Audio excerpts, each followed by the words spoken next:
Bueno, muy buenas tardes.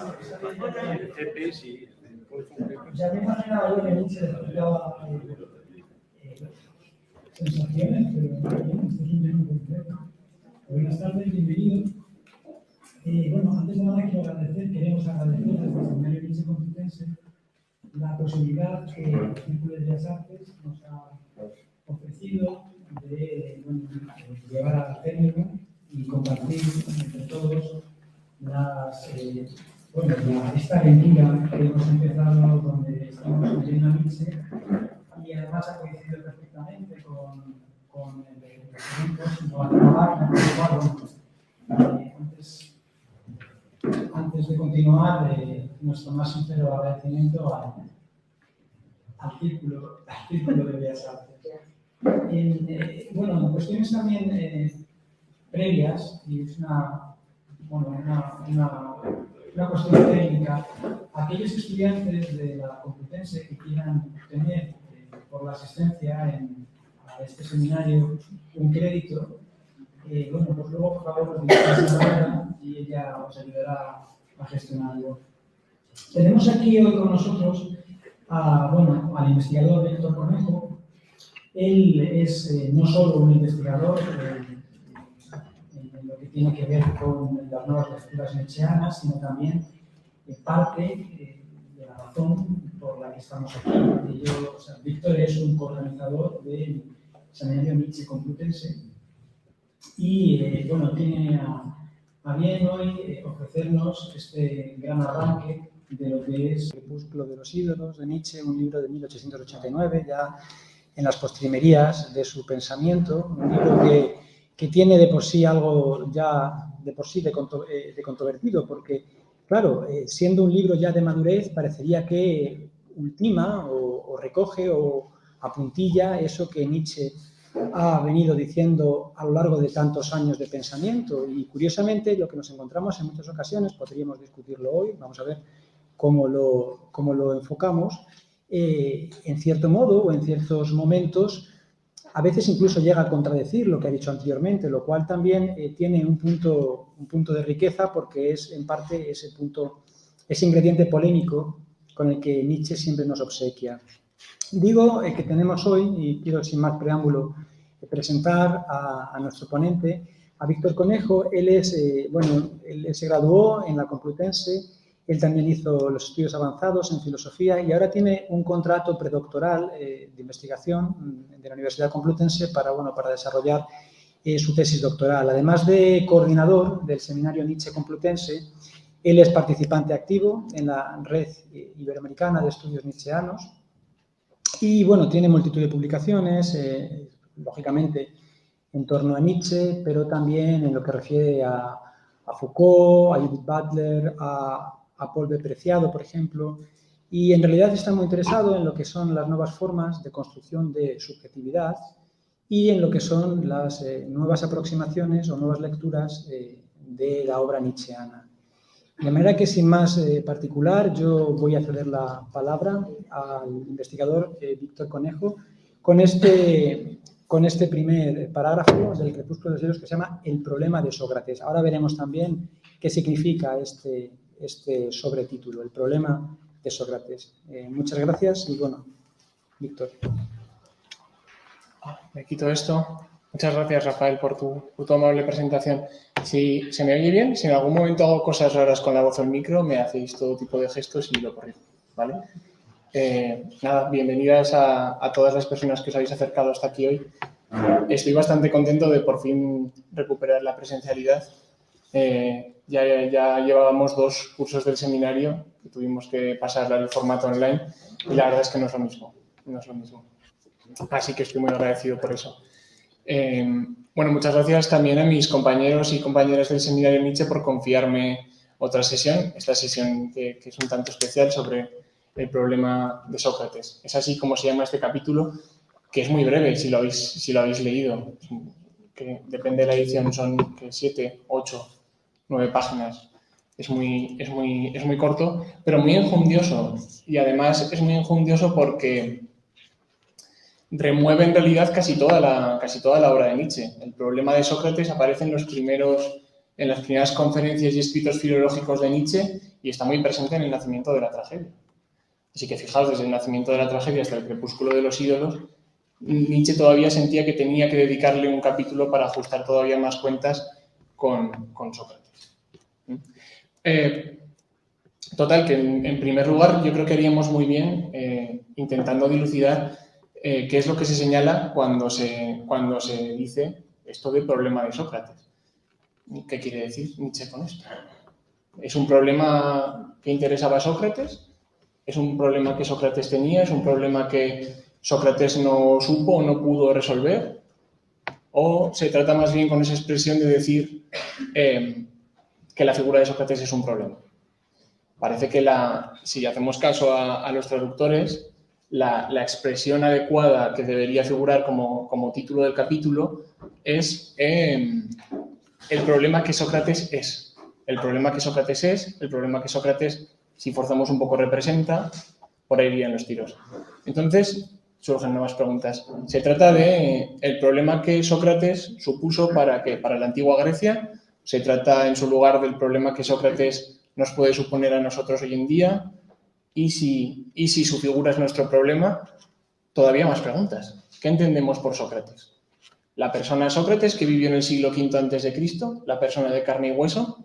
¿El personaje de Sócrates intervenido cuando no inventado por Jenofonte, Sófocles, sobre todo Platón? ¿La figura de Sócrates tal y como ha pasado a la filosofía moderna, que es otro Sócrates distinto? Sea cual sea nuestra elección, vamos a llegar sí o sí a una dificultad insuperable, la de que todas esas cosas que se entienden por Sócrates no son nítidamente desligables las unas de las otras. Y esa dificultad se vuelve más insuperable todavía cuando vamos al texto de Nietzsche, porque cuando intentamos entender a qué se refiere esto del problema de Sócrates o el problema que Sócrates es en boca de Nietzsche. Dado que parece que en muchos pasajes, no solo aquí, sino en el resto de su obra, Nietzsche mezcla a propósito y a placer todas estas perspectivas. Hemos de suponer que lo hace a propósito. Quiero decir, ¿qué significa esta confusión en los niveles de análisis de un personaje que serían injustificables e imperdonables para un filólogo y un psicólogo de la talla de Nietzsche?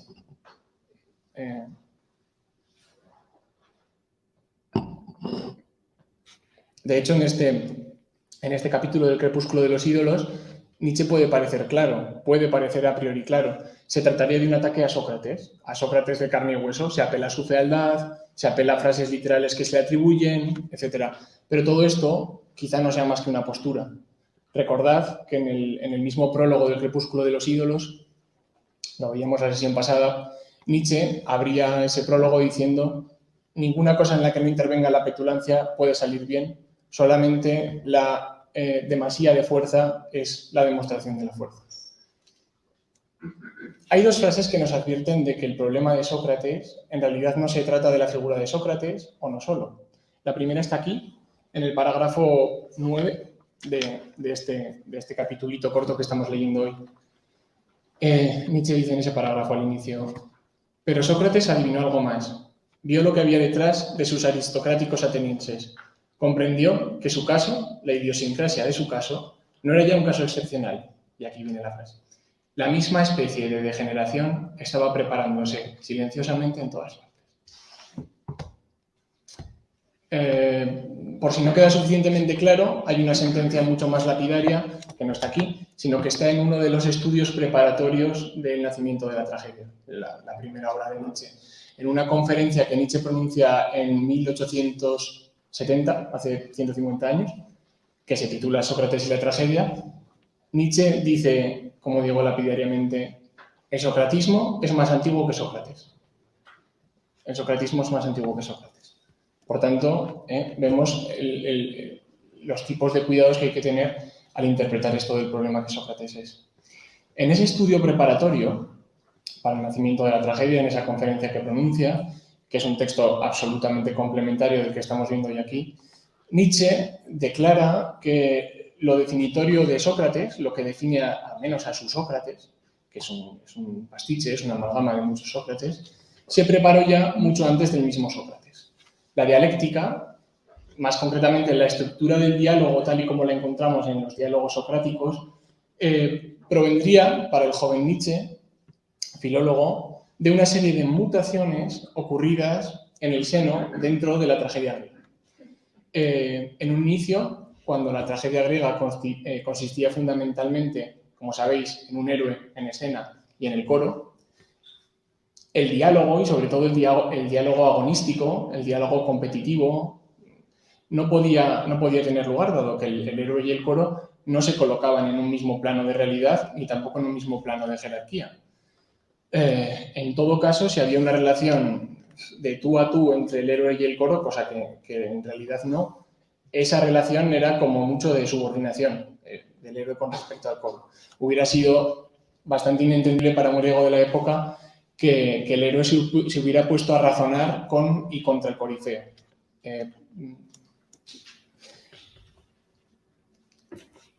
Pero en cualquier caso, ese diálogo, que jamás es una disputa, ese diálogo entre el héroe y el corifeo, se convierte en otra cosa en cuanto entra otro personaje en escena. En el momento en el que hay dos personajes en escena en la tragedia ática, evidentemente, como son helenos, se ponen a discutir y se ponen a ver quién discute mejor. Ese es el inicio de la dialéctica y del diálogo como un combate, nos dice Nietzsche en este estudio preparatorio.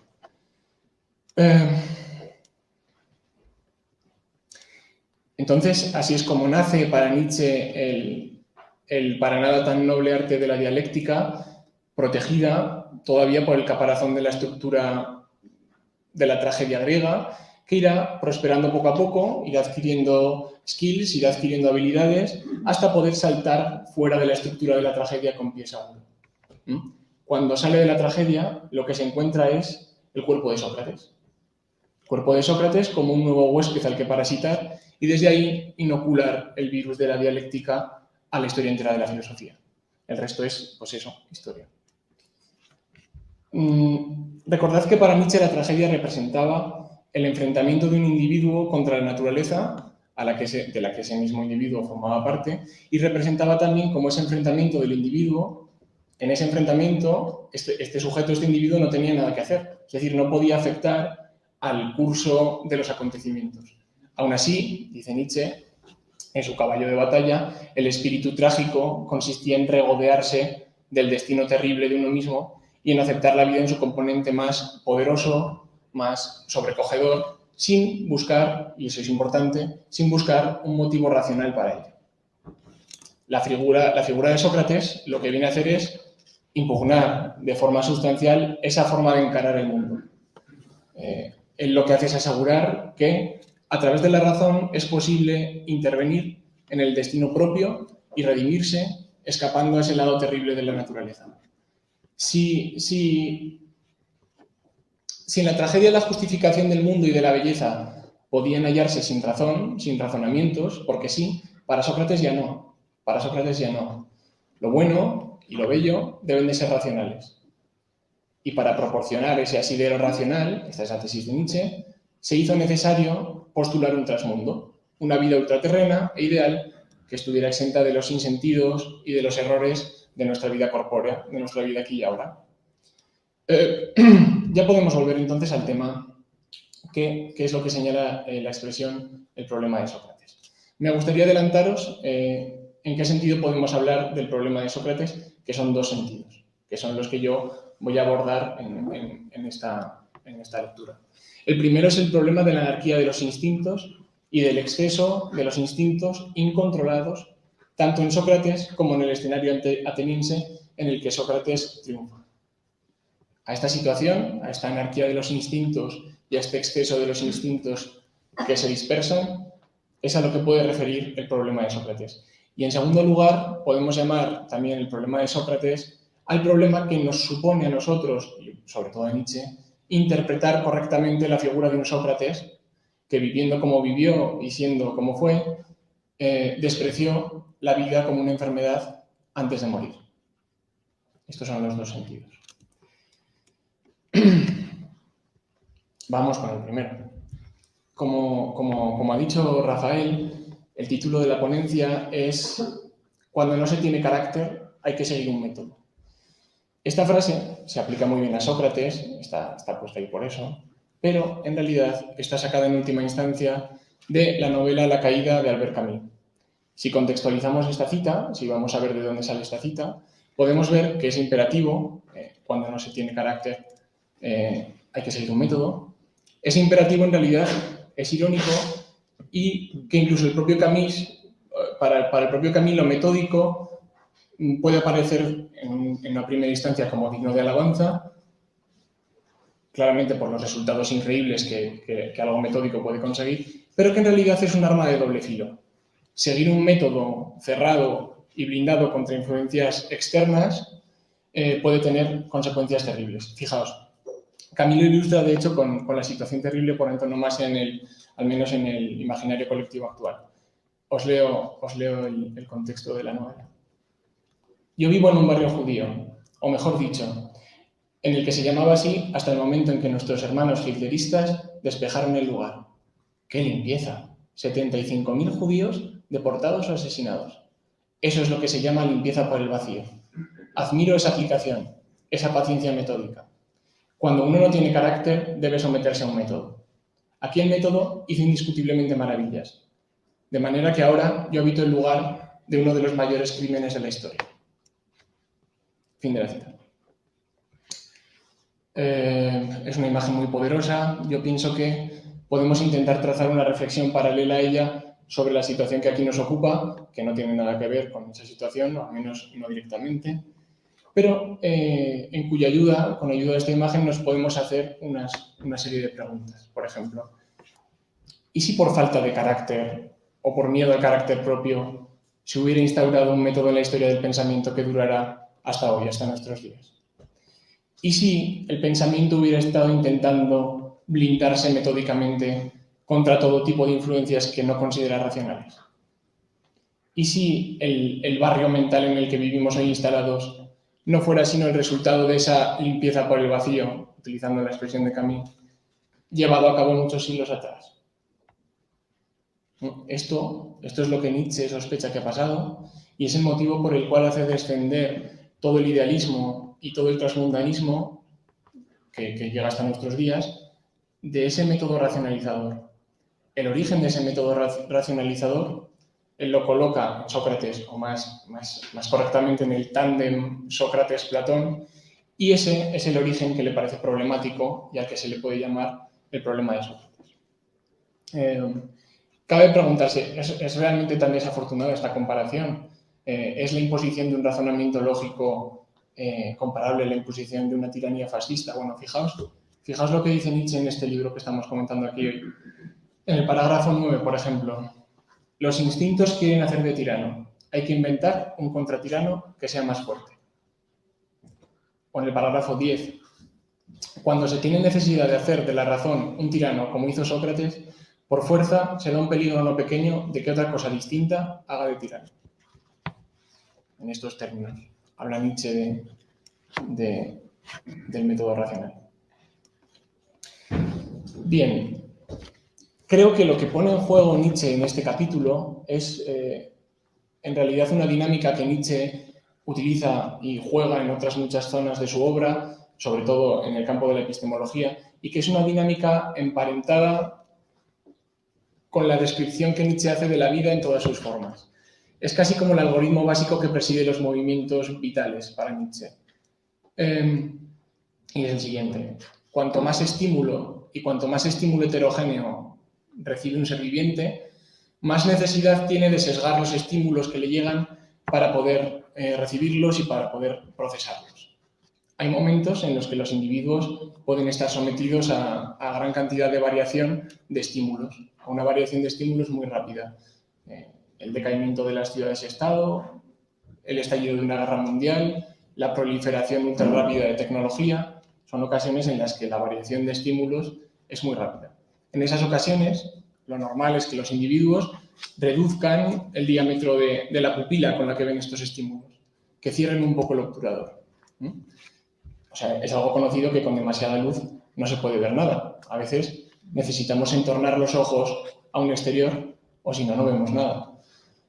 Por cierto, que es esa, he descubierto recientemente que es esa el motivo por el que al parecer los piratas llevaban parche, para poder entrar y subir de bodega y cubierta sin deslumbrarse con el exterior. Os reís, pero es una cuestión filosófica, ¿eh? Es la cuestión que se trata en la caverna de Platón. Claro, Platón lo dice claramente, el fugitivo que está en la caverna, cuando sale fuera, le cuesta ver la verdad, le cuesta ver la luz de la verdad y se horroriza ante ella. Y lo que es más importante, cuando vuelve a entrar en la caverna, como pasa un tiempo hasta que se acostumbra, los que están dentro y quiere liberar, les parece que se ha quedado ciego. Y dice, y si alguien intenta liberarlos en ese estado, lo querrán matar. O sea que esta cosa del parche, al final los piratas encontraron la solución para el problema de Platón. No, quiero decir con esto que conviene tener siempre un pie o un ojo en el mundo sensible, como hacían los piratas. Ese es el punto. Bueno, Nietzsche postula además que hay otro factor todavía que afecta a ese algoritmo de reducción del ruido, de reducción de los estímulos. Y ese factor es la fortaleza del individuo, la fortaleza que un individuo tiene. Ese es el factor que supone que es el que más afecta al caso de Sócrates. Sócrates, para Nietzsche, veremos si esto está así, Sócrates para Nietzsche es un individuo sin fortaleza, con una constitución debilitada y con una constitución enferma. Eso en lengua nietzscheana se escribe decadente, así, decadente. Sócrates entonces es un decadente que no puede ya organizar los estímulos que le llegan, que no puede poner en orden los propios instintos y entonces, según Nietzsche, lo que hace Sócrates es llevar hasta el límite, por primera vez en la historia, ese mecanismo de filtrado de estímulos que es inherente a toda vida. Lo que podemos llamar socratismo, recordemos que el socratismo es más antiguo que Sócrates, consiste en cerrar del todo el obturador, suprimir la voluntad, no escuchar ningún instinto. Sócrates y la posibilidad que nace con Sócrates, en un intento desesperado por dejar de sufrir a causa de la cantidad de pulsiones y estímulos que es incapaz de realizar, decide no ya reducirlos hasta el límite en que pueda abarcarlos, sino obviarlos por completo. El socratismo se cierra a cualquier estímulo sensible, a cualquier pulsión, a cualquier instinto que pueda haber en él e inventa todo un mundo interno de estímulos artificiales que él mismo pueda controlar. Ese es el mundo de la dialéctica socrática, es el mundo del razonamiento, es el mundo de lo ideal, es el mundo de lo a priori, etc. Allí donde antes, y seguimos todavía con Nietzsche, donde antes estaba la superficie lisa de la conciencia, el socratismo, en un extraño movimiento, empieza a plegar esa conciencia sobre sí y empieza a separar las paredes internas de ese pliegue. Con eso lo que hace es crear un espacio interior que ya no estaría en contacto con ese medio externo, con el que estaba en contacto antes la conciencia. El mito de Sócrates, en boca de Nietzsche, significa el mito de la creación del yo. El mito de la creación de un sujeto metafísico, de un sujeto a priorístico, como el fundamento autónomo del mundo. El movimiento socrático, entonces, es un movimiento de independencia y de autonomía de la conciencia. Esa imaginación socrática genera algo nuevo en el mundo que para Nietzsche va a tener resultados profundísimos. Por eso Nietzsche piensa que Sócrates es el primer filósofo racionalista, el primer moderno, el primer cristiano, etc. Por tanto, vemos que la cosa ya no va sobre Sócrates. La cosa va sobre un movimiento en el origen de nuestra cultura que explicaría el sustrato mismo en el que hemos estado viviendo por más de 2 milenios. Cuando Nietzsche dice que Sócrates estaba enfermo y que solo un decadente podía hacer lo que hizo Sócrates, realmente lo está diciendo. Quiero decir que Nietzsche es muy claro, al menos cuando insulta. En otras ocasiones no, pero cuando se pone a insultar sí. Pero yo creo que también está diciendo, además de cargar pestes contra Sócrates, que el movimiento que hicimos como civilización hace 2 milenios y medio, y en el que se funda hoy toda nuestra autopercepción, en realidad fue un movimiento desesperado. Fue fruto de una enfermedad que nos estaba asfixiando. Lo que quiere decir es que los sólidos fundamentos sobre los que hoy nos sentimos tan seguros en otra época, fueron el último recurso, fueron el remedio desesperado, el plan B, el plan C de unos griegos, de unos locos asustados que no supieron resolver sus problemas sino creándose otros mayores. O sea, pan para hoy, hambre para mañana, que dice. Esta es la tesis de Nietzsche. Fijaos que además Nietzsche no puede ser más transparente y más machacón con ese tema. Continuó en el parágrafo 10, donde lo he dejado antes. Es un parágrafo bastante bonito en realidad. Dice: cuando se tiene la necesidad de hacer de la razón un tirano como hizo Sócrates, por fuerza se da un peligro no pequeño de que otra cosa distinta haga de tirano. Entonces se adivinó que la racionalidad era la salvadora. Ni Sócrates ni sus enfermos eran libres de ser racionales. Era de rigor, era su último remedio. El fanatismo con el que la reflexión griega entera se lanza a la racionalidad delata una situación apurada. Se estaba en peligro. Se tenía una sola elección: o bien perecer, o bien ser absurdamente racionales. El moralismo de los filósofos griegos a partir de Platón tiene unos condicionamientos patológicos.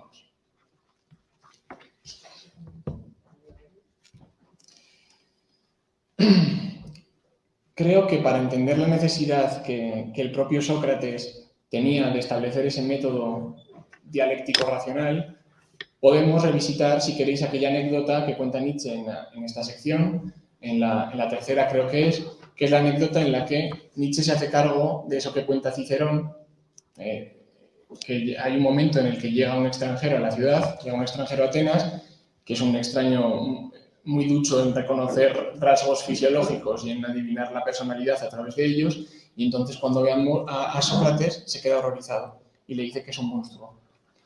Y frente a la carcajada general de todos los que están allí, Sócrates justamente sale en defensa del extranjero. Y dice: sí, tienes razón, soy un monstruo. Todos mis atitos y voliciones son malvados y los tengo a todos, pero he llegado a dominarlos gracias al uso de la razón. Bueno, esa es la anécdota que rescata Nietzsche de Cicerón en el parágrafo 3. Y esta operación que está tras la anécdota de Cicerón es la que constituye una parte del problema de Sócrates. Pero como hemos dicho, recuerdo, no hay por qué reducirlo a la figura socrática, sino que lo que está haciendo es describir a escala una dinámica presente en toda la sociedad griega y que influenciará a toda la cultura occidental posterior. Recordad que, según Nietzsche, el socratismo es anterior a Sócrates. Bien, el problema de Sócrates refiere entonces a la problemática que resulta de una determinada solución a un determinado problema. El problema es la decadencia de los instintos y la solución es la imposición de la razón sobre esos instintos.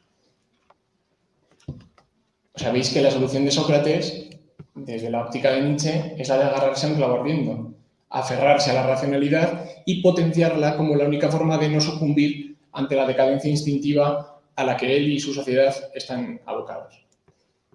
Ahora bien, hay que aclarar que la razón y los instintos no se contraponen tanto como puede parecer a primera vista. El afán racional, y esto Nietzsche lo dice en muchos lugares de su obra, es un instinto más, pero es un instinto que necesita camuflarse, que necesita ponerse una máscara, como el propio Sócrates, para llegar a prevalecer, para llegar a triunfar. El camuflaje que la pulsión racional adquiere es un paso esencial para su imposición. Ese afán racional, esa pulsión racionalizadora, dice de sí misma no ser una pulsión, pero de hecho, dice de hecho que es lo opuesto. Se presenta siempre como neutral, se presenta como no pasional. Y desde que esta farsa empezó a proliferar, racional y pasional han funcionado en realidad como opuestos, como antitéticos. Pero es Nietzsche justamente el que tiene el mérito de haber reintroducido el núcleo pasional y el núcleo alegremente pasional en la pulsión científica, en el deseo por conocer, en el deseo por saber, y todo esto que ya conocemos. Por tanto, razón y afán racionalizador no son sino una cobertura, una máscara de unos instintos que empiezan a ganar profundidad y empiezan a ganar presencia en una determinada época o en un determinado cuerpo, como es el cuerpo socrático, y que necesitan presentarse ellos mismos como lo anti-instintivo por antonomasia para prevalecer. Nietzsche rastrea cuáles son los únicos instintos capaces de comportarse así. Capaces, o mejor dicho, condenados y abocados a disfrazarse de esta forma con tal de imponerse. Para Nietzsche es bastante claro, los instintos que se visten así son los instintos de decadencia. Son los instintos pesimistas, son los instintos débiles, los que quieren perecer, los que son dolorosos, los que quieren apagarse y quieren apagar a la vez el cuerpo entero de los instintos.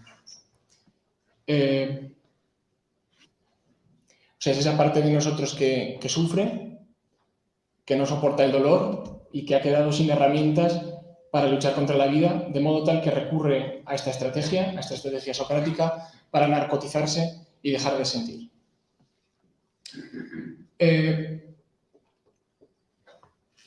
Creo que hay toda una reflexión que es posible extraer de los pensamientos de Nietzsche en torno al problema de Sócrates.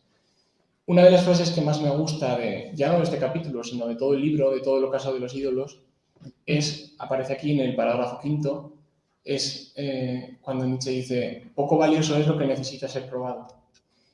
Hay determinados juicios, dice Nietzsche, que no pueden o no deberían, en realidad no pueden entrar nunca en las coordenadas verdad-falsedad. Los juicios de valor sobre la vida, sobre todo, no tiene sentido decir que son verdaderos, no tiene sentido decir que son falsos.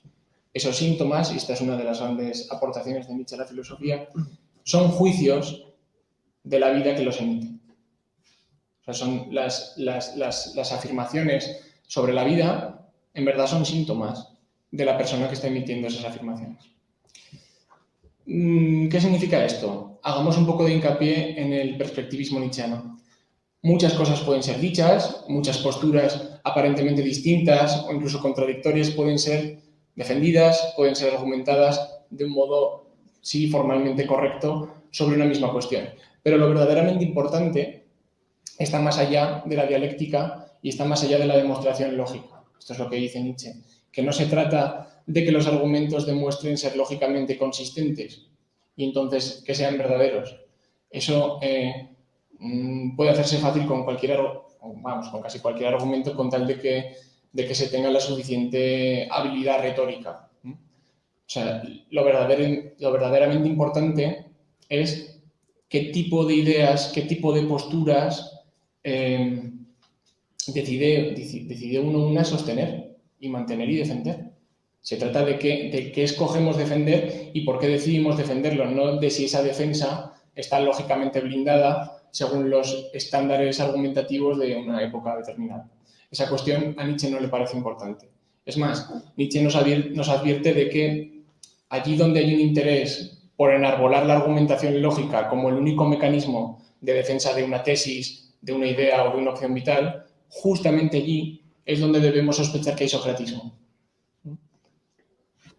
O sea, poco valioso es lo que necesita ser probado, quiere decir, en realidad, que aquel que recurre a la argumentación lógica, ensalzándola como la única prueba posible de corrección, es solamente aquel a quien en realidad no le quedan más mecanismos de legitimación. Es aquel que está usando el último recurso posible y es alguien capaz de emponzoñar todo un panorama propositivo plural con tal de que su opción, que es la única opción que le queda, pueda valer como buena. Esa es la gran trampa socrática. Y ese es el motivo por el cual Nietzsche lucha contra la sabiduría. En este libro, al final del primer parágrafo, dice: ¿acaso es que la sabiduría aparece en la tierra como un cuervo al que el tenue olor a carroña lo entusiasma? En esto sí que son verdaderamente antagónicos Nietzsche y Sócrates. Recordad que para Sócrates la sabiduría consistía en el puro saber y que no se sabía nada que no se pudiera expresar, que no se pudiera recomponer lógicamente y de lo que no pudieras convencer a otro. Eso es importante también. Fijaos el tremendo contraste que surge, por ejemplo, con una frase del capítulo anterior de las sentencias y flechas, el 5. Ahí Nietzsche dice: muchas cosas que he dicho de una vez por todas, quiero no saberlas. La sabiduría marca límites también al conocimiento. Aquí la contraposición Nietzsche-Sócrates es total. Entonces Nietzsche va un poquito más allá. Nietzsche lo que quiere es penetrar en los fundamentos del saber. No se trata, recordad, de qué se dice, sino de por qué se dice. Y de qué operación está haciendo ese animal que está diciendo eso. No se trata de qué se sabe, sino a qué proyecto sirve ese saber. No se trata de si algo está justificado o no, sino de para qué demonios necesitaría alguien justificar algo y ante quién. La tesis de Nietzsche, por cierto, es que Sócrates también fue más allá de ese estadio meramente discursivo del saber, también notó esa profundidad, pero al contrario que Nietzsche, Sócrates necesitaba quedarse en un nivel superior, necesitaba quedarse en un nivel menos profundo, necesitaba quedarse en la superficie y hacer valer esa superficie como el fondo del asunto. Quizá ese sea el reproche más hondo que le hace Nietzsche a Sócrates. El hecho de ser malvado, de ser vengativo. En el parágrafo 4 de este capítulo dice: en él todo es exagerado, bufo, caricatura, todo es a la vez oculto, lleno de segundas intenciones y subterráneo. Esa es la opinión que tiene Nietzsche de Sócrates. Como os he dicho antes, hay otra parte de Sócrates que es problemática para Nietzsche. Nietzsche no entiende como Sócrates esa figura desvergonzada, jovial, vital, siempre sana, alegre, pública, cómo esa figura ha podido en sus últimos momentos de vida considerar la vida como una enfermedad. Nietzsche le da vueltas a estas últimas palabras de Sócrates. Critón debemos un gallo a Asclepio, no olvides de pagar. Toda su vida está dando vueltas a estas frases. Y en este libro vamos a encontrar un último ajuste de cuentas. Bien, si Nietzsche ha declarado, como hemos dicho en el prólogo de la obra, que iba a ser petulante, una declaración de intenciones, me gustaría que intentásemos ahora volver a este problema de Sócrates quitando un poco ese filtro de petulancia al asunto. Porque esa petulancia puede estar bien, está bien, pero nos puede impedir ver un montón de matices muy interesantes. Hay que tener en cuenta que el problema de Sócrates, por ser uno de los temas fundamentales de la filosofía, se ha tratado muchas veces de forma básica, de forma escolar, pero los diálogos platónicos son muy ricos en detalles y en sutilezas que conviene no perder de vista y que conviene tener en cuenta. Entonces, ¿es Sócrates un racionalista a ultranza? ¿Que desconfía de todo ello que no se pueda reconstruir lógicamente? Recordemos que Platón pone en boca de Sócrates ciertos elogios incluso a la manía, a la locura, a la inspiración irracional. En el Fedro, por ejemplo, habla del amor, alabándolo como una manía irracional del enamorado, e incluso se digna a enumerar y jerarquizar los distintos tipos de locura que existen y por qué cada una es mejor que la anterior, ¿no? Pues la adivinación, la inspiración poética, el amor. En el Ion también alaba la inspiración poética, pero en ese diálogo en concreto no está muy claro que eso sea algo bueno para Sócrates y Platón.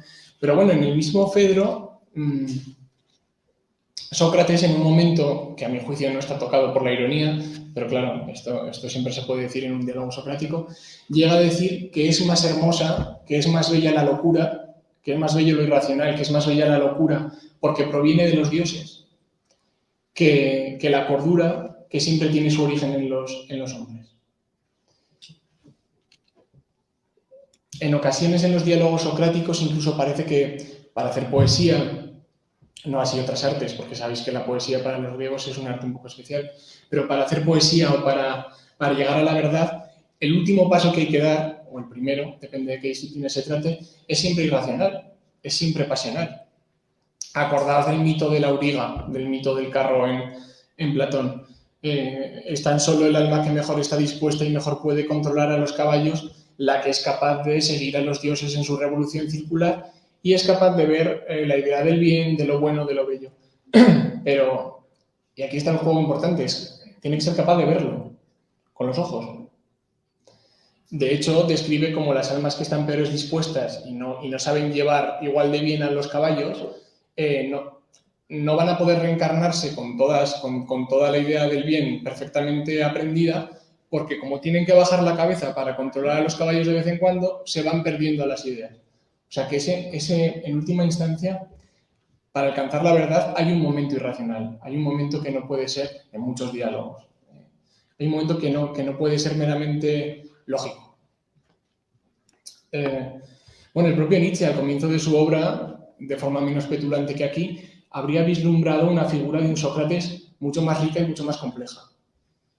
Ese Sócrates entusiasmado, lleno de dioses, irónico, en una desposesión constante de la verdad, asoma en algunos lugares de su obra, quizá no en el nacimiento de la tragedia, pero sí en el periodo intermedio, sí sobre todo en la Gaia Ciencia.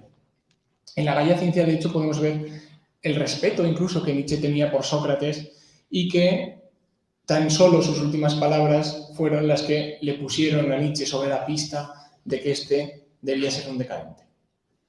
Sabéis, lo he dicho antes de pasada, sabéis que Platón en el Fedón, bueno, en el Critón y en el Fedón, describe la última jornada de Sócrates. Sócrates es condenado por la ciudad, es condenado por Atenas a beber la cicuta por una serie de cuestiones relacionadas con la corrupción de menores, podríamos llamar hoy en día, con impiedades, etcétera, etcétera. Es una condena en realidad que nadie espera que se cumpla. Es una condena, así se nos pinta, destinada a saltarse, pero Sócrates decide no saltársela, decide que sería más injusto saltarse las leyes que tanto le han dado y que tanto respeto merecen, con tal de no cumplir una condena que es injusta, y él no argumenta en contra en el juicio, y una vez que es condenado a beber la cicuta, decide beberla. Recordad, aun cuando todos sus compañeros han hecho bote y le han pagado un barco que le va a sacar al exilio y todos los sobornos necesarios para sacarlo de la prisión, etcétera, etcétera. Cuando llega, después de un largo diálogo en el que habla de todo y la nada, Sócrates pronuncia sus últimas palabras después de haber oído ya la cicuta. Las últimas palabras son: Critón, le debemos un gallo a Asclepio. Asclepio es el dios de la medicina. Critón, le debemos un gallo a Asclepio, no olvidéis de pagar. Y bueno, os voy a leer este parágrafo de la Gaia Ciencia. Si a alguien le interesa, es el 340 de la Gaia Ciencia. Se titula Sócrates moribundo, para que veáis el respeto que Nietzsche le tenía a una figura como la de Sócrates y cómo esas palabras no acaban de encajar. Leo a Nietzsche. Admiro el valor y la sabiduría de Sócrates en todo lo que hizo, dijo y dejó de decir. Aquel demonio y cazador de ratas de Atenas, irónico y amoroso, que hizo temblar y sollozar a los jóvenes más orgullosos, no fue solo el charlatán más sabio que ha habido jamás, sino que también hubo grandeza en su silencio. Me hubiese gustado que se hubiera callado en sus últimos momentos de vida. Así entonces habría dado pruebas de pertenecer a un orden espiritual más elevado. ¿Fue la muerte, el veneno, la piedad o la malicia lo que desató la lengua en ese instante para decir: Critón le debo un gallo a Esculapio? Esas últimas palabras, ridículas y terribles, significan, para quien tiene oídos: Critón, la vida es una enfermedad. ¿Es posible? Un hombre como él, que había vivido alegremente y como un soldado a ojos de todos, era pesimista. No había hecho entonces otra cosa que poner buena cara a la vida y ocultar durante toda su existencia su juicio definitivo, su sentimiento más íntimo. A Sócrates le dolía vivir. Bueno, en el crepúsculo de los ídolos, si os habéis acercado al capítulo que estamos leyendo aquí hoy, Nietzsche habría profundizado en estas últimas palabras. En el último aforismo de este capítulo, Nietzsche especula que con esa última frase Sócrates quizá no se refería a la vida en general, a la vida de todo el mundo, como una enfermedad, sino a su propia vida, a la propia vida de Sócrates. A la vida de alguien que habría tenido que combatir sus instintos porque no podía ya manejarlos. A la vida de alguien que habría tenido que recurrir a este instinto racional a cualquier precio.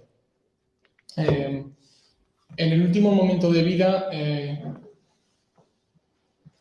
esta última interpretación de Nietzsche, a Sócrates se le habría revelado que quizá él era una persona enferma. Pero fijaos que, si logro encontrarlo, Que esto es una conjetura, el último, el parágrafo 12, es una conjetura porque Nietzsche lo plantea entre interrogantes y los signos de puntuación son súper importantes. Os leo. ¿Llegó a comprender esto él, el más inteligente de todos los que se han engañado a sí mismos? ¿Acabó por decirse esto en la sabiduría de su valor para la muerte? Sócrates quería morir. No, no Atenas. Él fue quien se dio la copa de veneno, él forzó a Atenas a dársela. Sócrates no es un médico, se dijo en voz baja a sí mismo. Únicamente la muerte aquí es médico. Sócrates mismo había estado únicamente enfermo largo tiempo. Esta es la reformulación del problema de Sócrates, la última reformulación que Nietzsche llegó a escribir en su vida, después de darle vueltas toda su vida, desde el nacimiento de la tragedia, incluso desde conferencias anteriores al nacimiento de la tragedia. Me pregunto entonces, y así abrimos ya, utilizamos el rizo y abrimos el problema del problema de Sócrates. ¿Por qué Nietzsche vacila tanto en interpretar a Sócrates? ¿Por qué no es capaz de dar una interpretación definitiva y la está cambiando, incluso cuando la cambia la presenta entre interrogantes? Es decir, hay algo en esta frase, en esta última frase de Sócrates que no le encaja y que constituye un problema para él. Bien, pues el motivo de que a Nietzsche no le encajaran estas últimas palabras puede ser que el propio Nietzsche se viera reflejado en Sócrates. Algunos pensadores, como Pierre Hadot o más recientemente Alexander Nehamas, han sostenido que, como dice el propio Nietzsche, en realidad hay mucha cercanía entre Nietzsche y Sócrates, pero que incluso hay más de la que él quiere o se atreve a reconocer explícitamente. Estos investigadores han hipotetizado que quizá el propio Nietzsche se encontraba en la misma encrucijada vital que Sócrates. Es decir, el propio Nietzsche estaría presintiendo su propia lucidez filosófica como una enfermedad, pero a la vez estaría queriendo silenciar y acallar ese presentimiento todo el rato. ¿No hace Nietzsche en realidad algo parecido a Sócrates al desplazar las explicaciones espirituales y reemplazarlas por finos razonamientos sobre cosas humanas, demasiado humanas? Por cierto que sería el propio Nietzsche el que habría dicho con anterioridad que Sócrates era el único maestro que siempre le pisaba los talones, aquel que debía estar siempre combatiendo sin cesar. O sea, ni Wagner, ni Schopenhauer, ni nadie. Sócrates, el único fantasma del que no se podía librar. Entonces, si esto fuera así, a lo mejor, y esto es lo que algunos han propuesto, Nietzsche odiaría a Sócrates en realidad por no haberle guardado este secreto de unos pocos y por haber flaqueado al final de su vida, a lo mejor en un momento de miedo, de terror, de honradez o por estar bajo los efectos del veneno, no habría guardado este secreto que compartirían Sócrates y Nietzsche. Y al fin y al cabo, en esto Sócrates y Nietzsche están de acuerdo: para educar hay que mentir. O sea, es decir, para educar hay que callarse ciertas cosas. Si queréis decirlo más bonito, para educar hay que pensar más en el estadio del educando que en el estado del educado. Fijaos lo que dice Pierre Hadot en un libro que tiene. Hadot tiene en realidad dos libros sobre esta cuestión. Tiene un capitulito en un libro que se llama Ejercicios espirituales y filosofía antigua, y luego tiene publicado otro libro que se llama Elogio de Sócrates. Y en este libro de Ejercicios espirituales y filosofía antigua aborda esta relación Nietzsche-Sócrates de acuerdo con esa última impresión que Nietzsche ha tenido sobre la última frase de Sócrates. Y Hadot dice lo siguiente. Recordad que Nietzsche acaba de decir, en realidad el gallo no se debe a Asclepio por la vida como tal.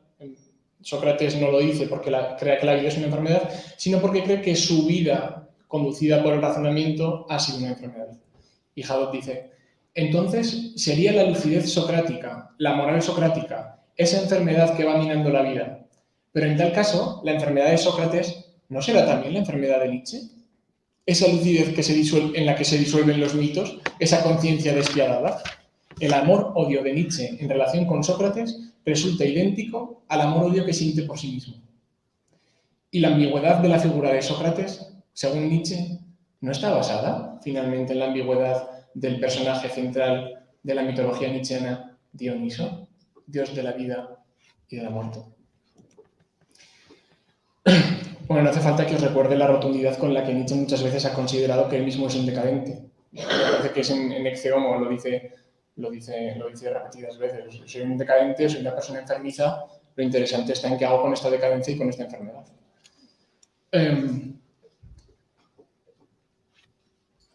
En esta lectura que hace Hadot, entonces defiende la figura de un Sócrates que, igual que Nietzsche, estaría abogando por un desfondamiento de la verdad.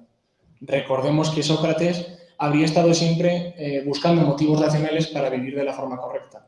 Pero el mismo Sócrates, en realidad, si nos paramos a revisar los diálogos, jamás habría encontrado conocimientos reales y seguiría siempre no sabiendo nada, lo cual no le habría impedido actuar de algún modo instintivamente, confiando en sus instintos, pero de un modo más o menos correcto. De hecho, era admirado por actuar de un modo correcto. La última jornada de Sócrates es un buen ejemplo de eso. Entonces, esa máxima socrática, en realidad, del oráculo de Delfos, etcétera, solo sé que no sé nada, adquiere matices distintos a los que tiene en el seno de la obra de Platón, o, si queréis, en conjunción con el sistema platónico. Para este Sócrates, si queréis, de nuevo cuño, la verdad solamente puede ser experimentada como la distancia que nos separa de ella. Por eso la tarea de Sócrates, que no sabe nada, es inducir a los demás a una experiencia casi dionisíaca de reconocer que la verdad es imposible detentarla. O sea, en definitiva, el análisis en el cual Sócrates no es sino un sileno, un enviado de Dioniso, nos arrojaría la figura de un filósofo para el cual lo racional no es nunca un fin en sí mismo, sino el disolvente, el aguarrás necesaria para deshacer todas nuestras creencias y todos nuestros fundamentos vitales, provocando así una súbita inversión valorativa en la persona con la que esté hablando en cada momento. Ostras, no es Nietzsche, pero se acerca bastante. Se acerca bastante. Entonces, llegados a este punto, se entendería que, en presencia de este nuevo Sócrates, si queréis un poco forzado, a Nietzsche le chocaran sus últimas palabras. Esas últimas palabras, según las cuales, inequívocamente para Nietzsche significaban la consideración de la vida como una enfermedad. Pero resulta que quizá Nietzsche estuviera equivocado en evaluar estas últimas palabras de Nietzsche. Fijaos que Nietzsche ha sido muy petulante en este capítulo. En la Gaia Ciencia. Para cualquiera que tenga oídos, esta última frase significa que la vida es una enfermedad. Bueno, tampoco nos extrañaría que el propio Nietzsche pudiera estar equivocado en estas palabras, porque al parecer él mismo nunca estuvo seguro. Es decir, esa interpretación de la Gaia Ciencia la ha cambiado aquí en el Crepúsculo de los Ídolos, e incluso la ha cambiado para ponerla en interrogantes. Por suerte, existen nuevas interpretaciones posteriores a Nietzsche de esas últimas palabras de Sócrates, interpretaciones más finas filológicamente, que aportan soluciones pues que a Nietzsche no se le ocurrieron o no quiso que se le ocurrieran. Con todo, esas nuevas aportaciones sobre las últimas palabras de Sócrates lograrían, en caso de que les concedamos cierta validez, rehabilitar la impresión que tenía Nietzsche sobre Sócrates en su periodo intermedio, en el periodo de la Gaia Ciencia. Entonces, muchos estudiosos, como digo, han problematizado como mínimo esa interpretación que en realidad a Nietzsche le chocaba mucho y que colocaba como una excepción inexplicable en la vida de Sócrates. Por ejemplo, Georges Dumézil, el famoso historiador francés, tiene un texto muy bueno, muy breve, pero muy divertido. Es este de aquí, se llama Nostradamus y Sócrates. Son dos textos. El de Sócrates, de hecho, se llama así: debemos un gallo a Asclepio, divertimento sobre las últimas palabras de Sócrates. Es un texto que conozco, por cierto, gracias al ponente de la sesión pasada, que tuvo la amabilidad de recomendármelo. Bueno, pues aquí Dumézil repasa todas las explicaciones que ha habido sobre esas últimas palabras de Sócrates. Además de la oficial, que es a grandes rasgos la de Nietzsche, claro. Por ejemplo, reseña la opinión de Wilamowicz, que admitía, junto con otros especialistas anteriores, que Sócrates, con esa última frase, Critón debemos un gallo a Asclepio, simplemente se estaba acordando de una promesa que le hizo al dios, de una enfermedad pasada, o que Sócrates estaba agradeciéndole al dios por la salud que había tenido durante toda su vida, en el último momento de su vida, o que incluso justo en ese momento le habría llegado una nota diciendo: Platón no ha podido venir, porque no está presente, Platón no ha podido venir a a ver cómo bebes la cicuta porque estaba enfermo, pero ya está mejor. Y entonces, pues, debemos un gallo a Asclepio por la enfermedad de la que acaba de salir Platón. Un poco, es una explicación un poco, hombre, pretenciosa para el pobre Platón, ¿no? Que es el que está escribiendo el diálogo, se va a colocar ahí como el receptor de las últimas palabras de Sócrates. Hombre, no. A Dumecil no le vale ninguna de estas explicaciones. O sea, ni estas, ni la contraria, que es la de Nietzsche, que es que el gallo Asclepio es debido por un pago de la vida como una enfermedad. Entonces, ¿cuál es la opción por la que opta Dumecil? Pues en este librito, que está muy bien escrito, tiene un pasaje precioso donde un amigo le hace una revelación de qué podía significar la vida de Sócrates. Y allí dice Dumecil, no, Sócrates no era un budista. La vida para él era un tiempo de pruebas y de penas, pero también de ocasiones y de goces. No un estado de enfermedad, por cierto, un gimnasio moral más bien, donde el sabio se torna dueño de los músculos de su alma y que abandona luego sin pena como un campeón se retira, sea para el eterno sueño sin sueños, sea para ir a proseguir a los campos elíseos con grandes hombres célebres por su espada, su lenguaje, su espíritu, las reflexiones iniciadas en nuestros tumultos. No, este mundo no era para él pura desdicha, ni la muerte una curación. Toda su enseñanza, lejos de desprender a los jóvenes de la vida, los ponía en condiciones de vivirla de veras. Esa es la opinión que tiene Dumecil de la figura de Sócrates. Entonces, ¿cómo entender esa deuda del gallo a Asclepio? Bueno, pues tras un análisis ridículamente exhaustivo, filológico y gramatical, en el que no tiene ningún sentido detenernos, de estas dos últimas frases de Sócrates, Critón debemos un gallo a Asclepio, paga y no olvidéis, Dumecil llega a sugerir que el enfermo curado por el cual se le debe un gallo a Asclepio es Critón, que es el que está ahí en la frase, a quien Sócrates ha curado de tener una opinión errónea en cuanto a lo que hacer con la condena de Sócrates. O sea, Critón había propuesto a Sócrates en la jornada anterior que se escapara y Sócrates, dialogando con él, le convence de que hacer más caso a la opinión de los muchos y querer escaparse infringiendo las leyes de la ciudad era una opinión errónea. Entonces, así se explica además que sea Critón el que tiene que pagarla. Critón debemos un gallo a Asclepio. Tú y yo, puesto que tú tenías la opinión errónea, pero casi me contagias, porque has venido aquí a contagiármela, y por suerte, gracias a Asclepio, no me has contagiado esa enfermedad, que es la opinión falsa. Y asimismo se explica también que sea el plural, debemos un gallo a Asclepio. De hecho, si os habéis dado cuenta, en el parágrafo de Nietzsche ni siquiera respeta ese plural, muy convenientemente. En fin, este punto de vista viene afianzado por ciertas resonancias con la tragedia de Antígona, de Sófocles, que, como sabéis, trata el mismo problema que el Fedón con solución inversa. Es decir, que Antígona decide no respetar las leyes de la ciudad y comete injusticia contra ellas por un caso que le parece justo. También, bueno, ahí Sófocles habla de la enfermedad asociándola a la opinión errónea y al mal razonamiento. También Eurípides en sus tragedias habla en estos términos. Es decir, que no es una asociación del propio Sócrates, que también en otros diálogos Sócrates utiliza curar para decir salir del error. De hecho, el que más se ha encargado de rastrear esta correspondencia en los diálogos de Sócrates es el propio Foucault, que en los últimos cursos y en las últimas investigaciones de su época se dedicaba precisamente a esto. Por supuesto, esta es solamente una opinión, es ciertamente imposible saber con certeza a qué se referían esas últimas palabras, o incluso si las dijo de verdad y exactamente así. Y, de hecho, hace no tanto está Alexander Nehamas, que es un filósofo justamente griego, que ha trabajado mucho a Nietzsche, pero también ha trabajado en la filosofía antigua. Ha publicado un libro en el que rebate la opinión de Foucault y de Dumecil y vuelve otra vez a tener un planteamiento más cercano a la tesis de Nietzsche. No, Sócrates está diciendo que la vida es una enfermedad. En fin, disculpen.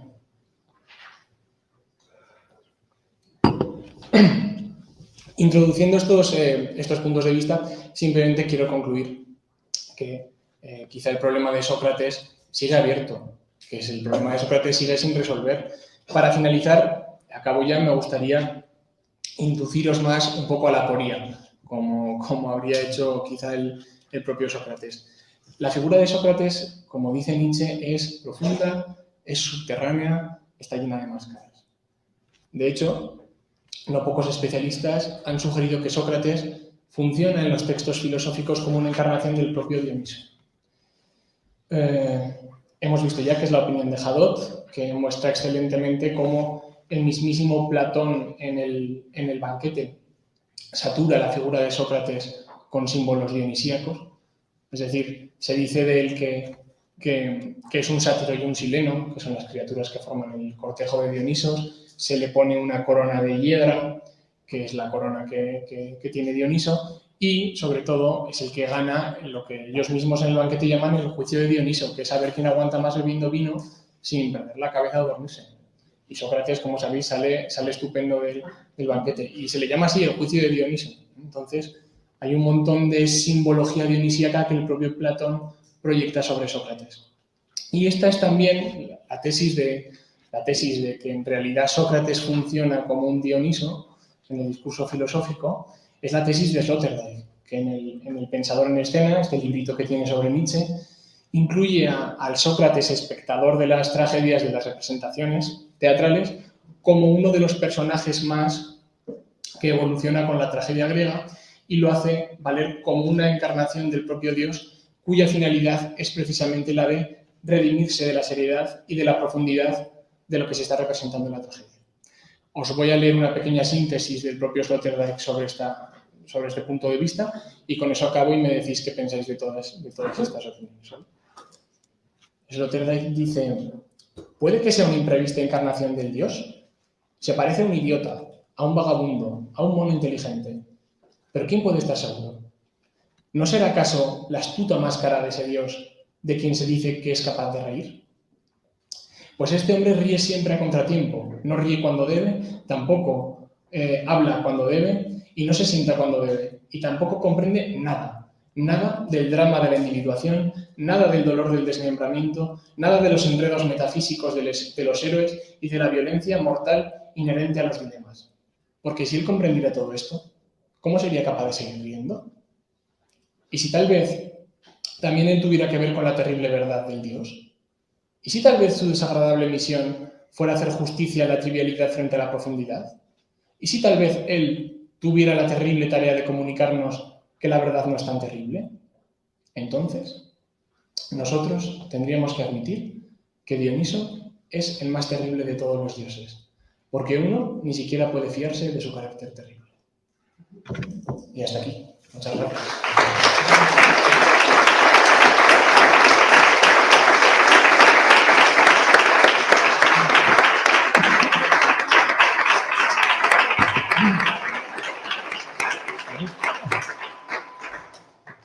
Bueno, Víctor, gracias a ti. Madre mía, has demostrado lo que yo ya me temía, que este pasaje, que este pequeño capítulo no es tan pequeño, sino que es a veces insondable por momentos. Lo has recorrido de una forma exhaustiva, has planteado un montón de preguntas, que muchas quedan ahí para nuestro pensamiento. Yo sí que querría, bueno, antes de nada, agradecerte el planteamiento que has hecho del problema de Sócrates. Como bien has reconocido, Sócrates no es una persona, Sócrates es una figura, algo que existe antes incluso del propio Sócrates. En términos nietzscheanos podríamos incluso llamarlo una tendencia. Ya sabéis además que Nietzsche, el opuesto plenamente a la teleología, él piensa que la grandeza, además lo dice así en algunos escritos previos de la antigüedad, la grandeza está al comienzo, no al final, con lo cual Sócrates, al final de la Grecia clásica, supone esa manifestación de esa tendencia a la decadencia, lo que él llama la Entautung, o sea, lo que es la degeneración de esa grandeza que había hecho tan brillante a Grecia. Entonces, efectivamente, ha subrayado muy bien que el socratismo existía antes de Sócrates y que Sócrates es solamente algo que, además, yo esto quiero clarificarlo para empezar un diálogo posible, en lo que él llama un síntoma.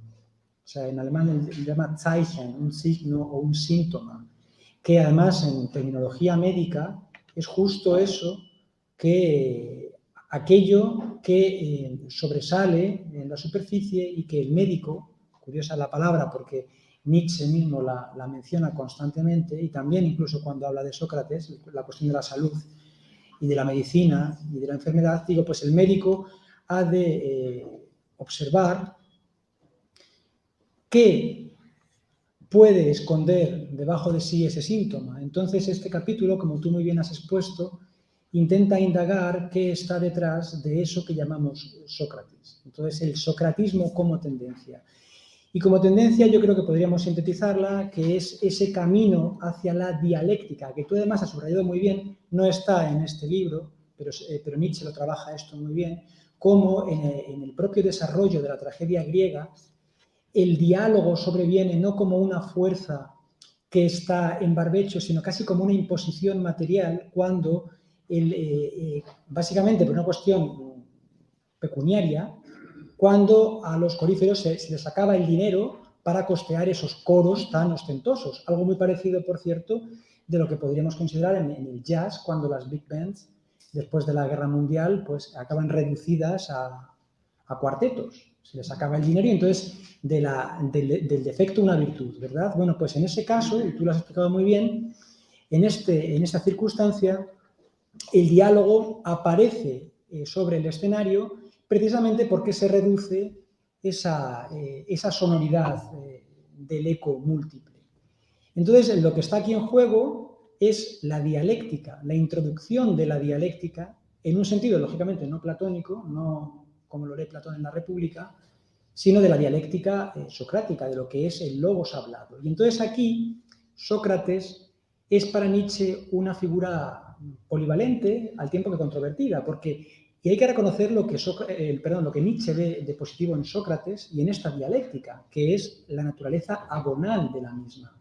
Es decir, el hecho de que dos pugiles se enfrentan para sobrevenir, o sea, para vencer, para uno de ellos vencer. Pero claro, otra cuestión que es la que está aquí en juego y que tú muy bien has acertado a subrayar es qué significa ese Sócrates como síntoma. Es decir, esa dialéctica en qué acaba degenerando, y es lo que Nietzsche, y tú muy bien has explicado, es la racionalidad.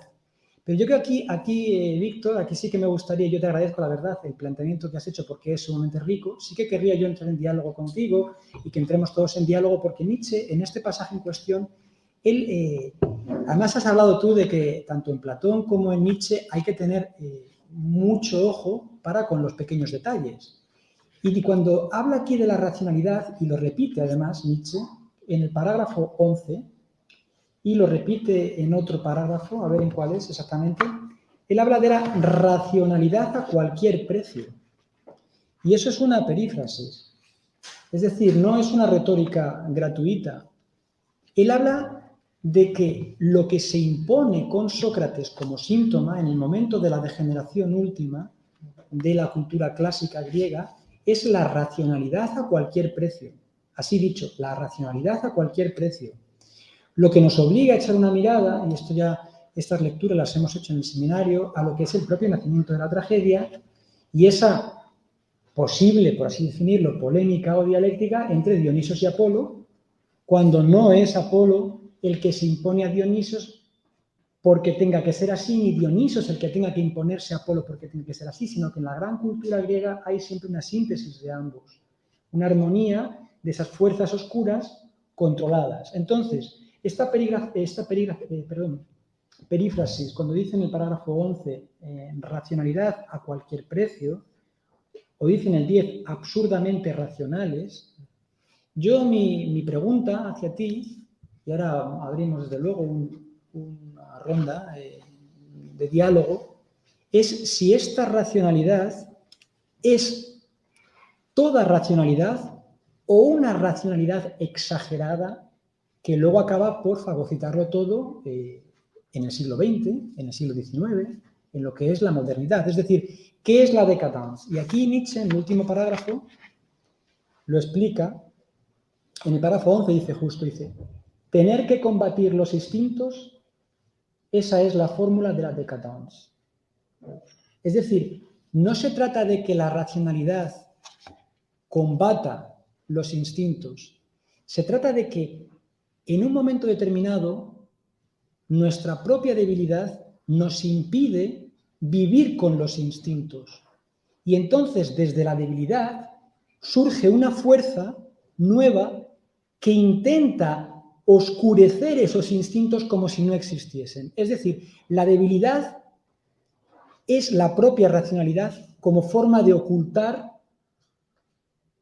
la imposibilidad de convivir con los diferentes instintos. Y yo creo que desde este punto se establecen, desde luego, conexiones con todo lo que es la voluntad de poder como riqueza. Y sobre todo con una relectura, a mi parecer, y esto me gustaría yo discutirlo entre todos, digo, una relectura de qué es el concepto de racionalidad o de racionalidad exagerada o de racionalidad absurda, como está aquí planteando. Y bueno, y dicho esto, es algo que yo quería aportar porque realmente me has despertado un montón de preguntas que yo tengo aquí, muchísimas, evidentemente no voy a plantearlas desde el privilegio que tengo yo hoy aquí, que estoy aquí al lado tuyo, y sí que querría abrir el turno de preguntas y que seas tú quien tenga la palabra. Mariano. Sí, si quieres... Bueno, o Mariano, como queráis. ¿Quieres tú contestar? Sí, bueno, nada, por recoger un poco lo que has dicho, y luego que estoy muy de acuerdo con lo que has dicho. De hecho, he intentado insistir en eso, ¿no? Que la razón es un instinto más que en determinado momento el socratismo se ve necesitado de potenciar en grado superlativo. Y hay otro detalle, hay otra expresión también muy fina en el sentido de las que tú utilizas, que yo creo que Nietzsche solamente utiliza dos veces, una es en el nacimiento de la tragedia y otra es en el crepúsculo de los ídolos, que dice que lo verdaderamente enfermizo en Sócrates es la superfetación de lo lógico, que es una expresión muy rara. La superfetación es cuando a lo largo de un embarazo una persona vuelve a quedar embarazada. Entonces son mellizos, pero de distintas concepciones. Es decir, eso da el carácter de que el problema no es lo lógico, o sea, la búsqueda de causas y efectos. Nietzsche la critica mucho, pero es algo, dice, todo el rato necesario para la supervivencia, y ese instinto está siempre ahí, es un mero instinto quizá de supervivencia incluso, y no hay ningún problema con eso. El problema es la superfetación de lo lógico. Así que sí, estoy totalmente de acuerdo. Bueno, yo he aprendido un montón con lo que ha dicho Víctor y luego con lo que has dicho tú. O sea, estoy realmente encantado, ¿no? Con estar aquí con todo cerrado de tanta gente, porque no me da un poco de miedo. Pero estoy encantado. Y quería simplemente aportar una pequeña cosa. Hay un momento que Nietzsche le llama a Sócrates tonto aquí. Y es muy contradictorio porque en otro lugar importante de los póstumos dice que gracias a los filósofos, y sobre todo a Sócrates, no se puede ser idiota con buena conciencia. O sea, uno no puede permitirse hacer el tonto demasiado tiempo o que le llamen tonto y quedarse tan tranquilo, que da vergüenza ser tonto. Entonces es curioso que eso es gracias a Sócrates. ¿Sócrates cómo consigue esto? Pues llevando al extremo, y ahí está la absurda racionalidad, la práctica humana de pedir y dar explicaciones. Pedir y dar explicaciones, que es una práctica humana, iba a decir universal, pero probablemente no. Pedir y dar explicaciones, que es lo que hacen básicamente los matrimonios y los partidos políticos, es una cosa que nace, digamos, con Sócrates ante digamos, la Atenas clásica no del final. Es decir, en el momento del esplendor griego, para Nietzsche, la autoridad es una cuestión que pertenece a las buenas costumbres. Es decir, se manda y listo. Tú haces esto, todo lo otro, y de repente viene uno que dice, ¿y por qué? ¿Y qué explicación tiene esto? ¿Y por qué? ¿Y por qué? Dice Nietzsche, eso es de mal gusto. Es de mal gusto y la gente, digamos, el heleno, el ateniense noble, se ríe. Y bueno, ¿y este payaso quién es? Aquí le llaman Hanswurst, que es una figura del teatro alemán del siglo XVIII y también significa tonto, una persona que es tan tonta que nadie le toma en serio. Sócrates es un Hanswurst que pretende que le tomen en serio. Y además lo logra.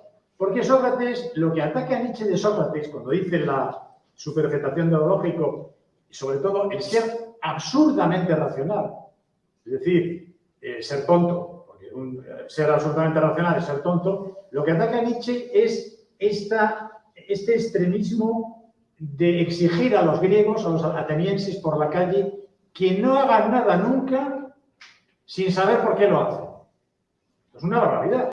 Que te digan, bueno, como la clásica pareja de la que te acabas divorciando. Bueno, ¿y por qué has hecho esto? ¿Y por qué has puesto esto?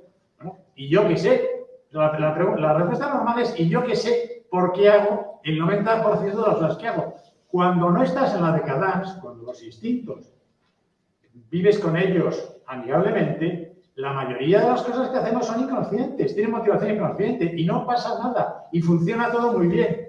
De repente llega un señor que se opone a esta manera natural, no decadente de ser las personas. Y empieza, ¿y esto por qué lo haces? Y tú sabes hacer zapatos, pero eres zapatero. Tienes una teoría de los zapatos, déjame usted en paz. Y dicen los griegos nobles, bueno, y este es un payaso y un tonto.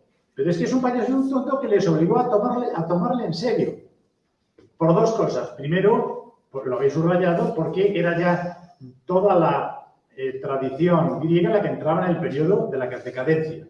Y todos eran en realidad como Sócrates un poco, ¿no? Pero en segundo lugar, porque esta actividad de pedir porqués y de rebatirlos y de decir, esta explicación que me has dado no funciona, quiero otra, tal. Este combate, este agón, es erótico, enciende, le pone a uno. Ver a dos discutiendo, pidiéndose razones, te pone. Y les ponía a los jóvenes griegos. Entonces Sócrates los sedujo. Es un arte de la seducción. En realidad, ahí se ve que la razón son determinadas pulsiones que enamoraron a los jóvenes griegos. Igual que Sócrates no los podía enamorar porque era horriblemente feo, y de eso habéis hablado, que es muy importante, de la fealdad de Sócrates. Pero no los enamoraba porque era muy feo, los enamoraba porque discutía tan bien que se caían rendidos. Era la erótica, diríamos, del poder. Entonces, la práctica humana de pedir explicaciones llevada al extremo produce esa manera de ser racionales absurda. Porque que nos pidan que para hacer algo sepamos y seamos conscientes de por qué lo hacemos es absurdo. Y luego, en segundo lugar, y ya me callo, Sócrates era un monstruo, también dice ahí. Aparte de un idiota, era un monstruo. ¿Por qué era un monstruo? Porque era un anormal. Era un invertido. O sea, en una persona normal, digamos, la parte afectivo, pulsional, instintiva, es la parte creativa, ¿no? Como los artistas, como la mayoría de los artistas. Y la parte, digamos, racional o consciente, autoconsciente, es la que ejerce la función de la crítica. O sea, los instintos crean y la parte consciente, porque los instintos son en su mayor parte inconscientes, la parte consciente efectúa una selección, una criba de lo que hacen los instintos. Pero Sócrates es al revés. En Sócrates, la parte creativa es la razón, la que lleva las acciones es la razón, lo que hace Sócrates es la razón, que la que lo guía, y el instinto representado por el daimon, o el demon socrático, es el instinto el que de repente le prohíbe hacer, criticándolo, ¿no? Es una normal porque funciona al revés que las personas normales. Entonces ahí las interpretaciones de Dimesí, que es preciosa, de Hadot, preciosa, pero yo veo que obvian esta serie de puntos, ¿no? Y de nuevo, muchas gracias, Víctor, que ha sido verdaderamente contundente tu exposición. ¿Tienes algo que decir? No, sí, estoy bastante de acuerdo con todo lo que ha dicho, ¿no? Sí, subrayar el tema este de que que Nietzsche lo pone mucho de relieve, de lo extraño que resultaba hace unos cuantos años, tantos como nos separan de Sócrates, que alguien llegara y empezara a pedir explicaciones de todo. De hecho, hemos dado a entender que esto tiene implicaciones metafísicas, ¿no? Pues como no te vale la vida en sí misma sin justificaciones, necesitas, para redimirte de alguna forma, justificarla. Pero también tiene implicaciones políticas muy interesantes que se remontarían a estadios incluso socráticos, pero anteriores a Sócrates. Toda la genealogía de la moral trata muy bien esto, ¿no? ¿Para qué necesitamos empezar a pedir explicaciones y seguimiento a las personas de sus actos y por qué hiciste eso? Pues para armar una sociedad en condiciones. Así que también las implicaciones políticas están ahí, yo creo. Óscar y luego... Bueno, no, rápidamente también darte las gracias porque la verdad que ha sido, bueno, las dos intervenciones, pero la tuya que ha sido la central ha sido espectacular. Bueno, me ha dejado muy sorprendido porque ya había leído esta parte del texto en algunas ocasiones, pero desde luego no con tanta profundidad. Simplemente no completamente de acuerdo con lo que dice Mariano, ¿no? Y con esta interpretación, ¿no?, de Sócrates, que además este capítulo yo creo que se va a ir aclarando también a medida que vaya avanzando el libro, ¿no? Yo creo que es importante ahora veremos cómo el mundo deviene fábula, ¿no? Este texto que está tan de moda ahora entre los marxistas, ¿no? Que hagan interpretaciones los marxistas de ese texto, lecturas y tal. Bueno, creo que el texto se va a ir aclarando. Mi pregunta es simplemente, creo que no vas a decir que sí, obviamente, ¿no? El problema de Sócrates es el problema de la filosofía, en realidad. La pregunta es, ¿qué es filosofía? ¿Qué significa pensar? Se acaba de reducir ese texto tan bonito también de la sabiduría es el límite del conocimiento, dice, ¿no? La sabiduría marca límites. La sabiduría es el límite del conocimiento. Sí, sí. Creo que va por ahí, ¿no? Lo dice Mariano. Sócrates nos impone una dialéctica apoyada en la lógica, apoyada en la racionalidad, apoyada en la argumentación y condena los afectos, ¿no? O sea, donde había un agón de afectos, donde había una relación pulsional, donde había una relación afectiva, que todo eso queda suprimido completamente durante 2500 años prácticamente y es sustituido por la lógica. Es el problema de la filosofía, ¿no? Desde el nacimiento. Por eso el socratismo es anterior a Sócrates, porque en realidad esto ya viene con tales niveles. Es que simplemente el haber sustituido el mito por la filosofía, creo que ya trae este problema, ¿no? El mundo está ordenado, subyace un orden, ¿no? Están tales ahí, ¿no? Todo planteamiento metafísico. El mundo tiene un orden, yo puedo conocer ese orden por medio de la razón, ¿no? La verdad es accesible por medio de la razón, de la lógica discursiva, de la dialéctica. Ese es el problema que Nietzsche rechaza completamente 2500 años de filosofía porque eso no lleva a ningún lado, ¿no? Pues está grande. Sí. No es ninguna pregunta. Estoy de acuerdo. Adelante. Pues muchas gracias, Víctor. Pues bueno, mi comentario va un poco con lo que ya, en consonancia con lo que ya se ha dicho. Evidentemente que la figura de Sócrates, o sea, quizás si pensamos en un personaje de la historia de la filosofía paradigmático que responde a la pregunta ¿quién es el filósofo?, probablemente aparecería Sócrates, ¿no? Y por eso también pues es una figura, creo que a la que Nietzsche regresó constante y permanentemente y en la que se vio, como tú muy bien lo señalaste, reflejado tantas veces. Y bueno, esto, además de todos los puntos que tocaste que me parecieron muy acertados, de cualquier manera me queda siempre como la duda, ¿no? O la incomodidad, por decirlo así, de si no estaremos abusando de nuestros conceptos modernos para interpretar la antigüedad, ¿no? Es decir, cuando decimos racionalidad, ¿no? Cuando hablamos, lo que decían también acá en la mesa, ¿no? ¿A qué nos estamos refiriendo exactamente? ¿No? Porque es evidente, como se ha hecho notar por muchos estudiosos del mundo antiguo, que no hay realmente algo así como una racionalidad griega en estricto sentido, es decir, el logos de Heráclito no es, básicamente está mal traducirlo por razón, ¿no? Con lo cual también lo que nosotros como modernos entendemos por racionalidad, desde Kant, desde todos estos pensadores alemanes, creo que no empata exactamente con lo que con lo que diríamos que es una razón griega, por decirlo así. O no sé, quiere decir que es un problema, ¿no?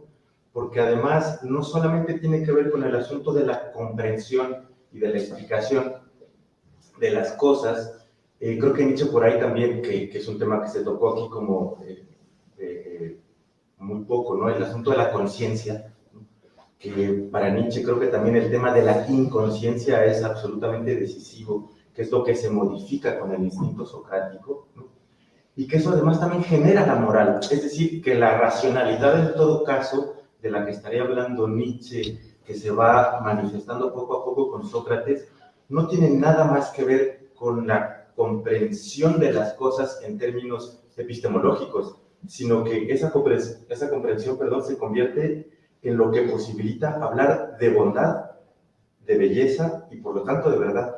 Entonces ahí como que están atravesadas varias cosas que a mí por lo menos me hacen pensar que la racionalidad, tal y como nosotros la entendemos hoy en día, no es la misma que para los griegos, ¿no? Que hay un problema ahí conceptual, yo creo que duro, ¿no? O sea, que nos toca evidentemente pensarlo, ¿no? Pero bueno, ahora eso y muchísimas felicidades por la exposición. ¿Alguna? Adelante, adelante. Yo quería hacer a usted una pregunta. Muchísimas gracias por la conferencia. A mí me gusta Nietzsche, pero tampoco estoy de acuerdo con él en todo lo que dice de Sócrates. Yo para mí creo que era un reformador y desde luego era un reformador y buscaba, el concepto fundamental de Sócrates era buscaba la verdad, buscaba la verdad, que eso es un concepto muy importante en la filosofía, junto con el antropólogo, el ser. Ahora bien, yo creo que su dialéctica y todo era para combatir a la sofística, a los sofistas. Ahí había una lucha entre los sofistas y Platón, casi muchos de sus diálogos era, entre ellos había una pugna por el conocimiento de la verdad. Yo creo que ahí Sócrates educaba a los jóvenes de una forma distinta a la sofística y había entre ellos, en fin, esa especie de querer a ver cuál de los dos, en fin, era más sabio, porque los sofistas sí, pues oye, cobraban por las enseñanzas en las que no estaba de acuerdo pues, ni Sócrates ni Platón, y entonces los acusaban de relativistas. Yo creo que ahí esas escuelas así filosóficas, ese planteamiento fue muy importante en lo que fue la figura de Sócrates también, para combatir a los sofistas. Es mi punto de vista, una de esas ideas que yo tengo, claro está. Adelante. Bueno, primero, igual que el resto, agradecer la charla, que es súper interesante. Y yo tengo una pregunta sobre el algoritmo 6 y tiene que ver con por qué se enseña tanto con la dialéctica. En un momento dice, la dialéctica solo puede ser un recurso obligado en manos de quienes no tienen ya otras armas. Y yo aquí, cuando estaba leyendo, no la acabé de entender porque en cierto sentido no podíamos pensar que Zaratustra emplea un tipo de dialéctica. Quiero decir, Zaratustra no llega a imponer su doctrina como si fuera un dictador, de hecho lo hace de forma relativamente pacífica. Y entonces me acabo de entender por qué Nietzsche critica tanto la dialéctica y la forma que tenía Sócrates de, digamos, convencer o seducir a la juventud, cuando Zaratustra en cierto sentido emplea más o menos los mismos medios, no para los mismos fines, pero el medio es similar, ¿no? A mí se me ocurre decir que gracias por la pregunta, está muy bien vista. Se me ocurre decir que no, porque uno de los presupuestos de la dialéctica socrática es que los dos participantes van a llegar a una verdad, y que es lo mismo, que van a poder estar de acuerdo. Zaratustra nunca intenta estar de acuerdo con quien no es su igual, por así decirlo. No necesita llegar a una conclusión con alguien. Que tenga debates y diálogos no quiere decir que tenga una mayéutica, una dialéctica socrática, como que son distintos. Pero vamos, uno de los puntos de mi ponencia era acercar a los dos personajes, o sea que no está mal verlo así. La verdad. Bueno, yo también quería agradecerte, Víctor, la ponencia ha sido fantástica, además con las aportaciones de ambas investigadores muy interesantes. Y quería plantearte una pregunta que también me hago yo en realidad. Cuando está hablando de Sócrates, lo ha definido en esta parte del crepúsculo de los ídolos como plebe. Sin embargo, yo veo muchas similitudes con el sacerdote de genealogía de la moral. Y el sacerdote, si recordáis, es casta sacerdotal, es decir, es aristocracia. Impone lo suyo. Y por tanto, por cuanto que impone, al final es merecedor para Nietzsche de cierto elogio. ¿Sería Sócrates también un sacerdote? ¿Se estaría contradiciendo Nietzsche al llamarlo plebe? Yo creo que sí que es un sacerdote. De hecho, conectando con las anteriores intervenciones, lo que hace Sócrates no es construir un sistema filosófico ni hallar una verdad. Lo que hace Sócrates es una experiencia filosófica. Se planta delante de la gente y les obliga a tener una experiencia filosófica, en la cual la verdad, como he dicho, solamente es constatación de la distancia que te queda siempre con respecto a la verdad. La verdad no es algo de lo que se puede estar en posesión. Yo creo que en ese sentido, y en que comentaban también aquí las compañeras, el método de Sócrates sirve para ir perfilando el aparato pulsional propio. En ese sentido, es una práctica de construcción de subjetividad. Sócrates es un párroco, es un asceta, es un líder ascético. Propone una estética, una experiencia personal para ir puliéndonos a nosotros mismos a través del método dialéctico y racional. Entonces sí, yo creo que para Sócrates, o sea, para Nietzsche, Sócrates es un cura. Sí. ¿Puedo añadir una...? Un segundo, que quería añadir una cosa conectando con lo que decía esta chica que ha intervenido antes. Claro, si Sócrates es casa sacerdotal y aristocracia por cuanto que impone lo suyo, ¿no? Y en cierto sentido hay cierta voluntad de poder ahí, aunque sea la de un cuerpo impotente, ¿no? Que es lo que está diciendo en genealogía de la moral. En realidad, cuando él habla de Zaratustra, se parece más a una figura que recuerda a la de Jesucristo, ¿no? Es decir, alguien que impone no apelando a la razón, sino una especie de discurso que, como decía la chica anterior, que es más bien un dogma, ¿no? Es decir, no se intenta convencer al otro apelando a la razón para llegar a la misma conclusión, sino que en realidad se muestra, ¿no?, la verdad, o se hace discurso de la verdad. Entonces, en realidad, allí estaríamos viendo que es la misma forma, ¿no?, de al final, digamos, cómo esta casta total se está viendo con el discurso, ¿no? Es decir, como dos formas. La forma que tendría, por una parte, Zaratustra y la forma que tendría, por otra parte, alguien como Sócrates, ¿no? Como alter egos de Nietzsche, en realidad, como estabas diciendo tú. Como alter egos o como máscaras. Nietzsche se compara mucho con Sócrates cuando dice en otros libros cosas como todo aquel que es profundo necesita máscaras. Inequívocamente para Nietzsche Sócrates es uno de estos profundos que necesitan máscaras. Y como he sugerido, quizá Sócrates sea una máscara de Nietzsche. Claro. Entonces no es incompatible todas estas personalidades. Si tenemos delante a un Sócrates profundo, subterráneo, engañoso y didáctico, sobre todo, eso es muy importante para Nietzsche. Es que quería recordar nada más que en Aurora, cuando Nietzsche describe la moralidad de la costumbre, que es la tradición, es la moral que nos desindividúa, que no nos permite ser lo que somos, ¿no?, en el sentido de llegar a ser el que eres. La moralidad de la costumbre inicial, tradicional, no nos deja ser individuos que llegan a ser lo que son. De repente Sócrates y Jesús salen a la palestra porque son dos personajes, dos figuras importantísimas de la historia occidental que rompieron con la moralidad de la costumbre de su época, que rompieron con el rebaño, en el caso de Sócrates con la sociedad tradicional helena, y fueron perseguidos, porque todo el que rompe con el rebaño o la moralidad de la costumbre es perseguido o bien criticado y expulsado de la comunidad, de la gente de bien, o bien literalmente asesinado o torturado, como pasó con Sócrates y con Jesús. Lo que pasa es que Sócrates y Jesús lograron fundar una comunidad nueva, una moralidad de la costumbre nueva. Y por eso seguimos hablando hoy de ellos. Porque estos grandes héroes y espíritus libres, en este contexto de Aurora, que son Sócrates y Jesús, lo normal es que hayan sido luego destruidos por la comunidad. Pero en el caso de ellos triunfaron, rompieron la comunidad, triunfaron fundando otra. Entonces eso es muy interesante. Yo quiero además añadir una cosa en relación a todos estos comentarios, que es un pequeño detalle que no deberíamos perder de vista nunca. El mismo giro del que Nietzsche habla en la genealogía de la moral, a saber, el mecanismo del resentimiento y de cómo el débil impone su moral sobre el fuerte, haciendo creer que el fuerte es el débil y que él es el fuerte.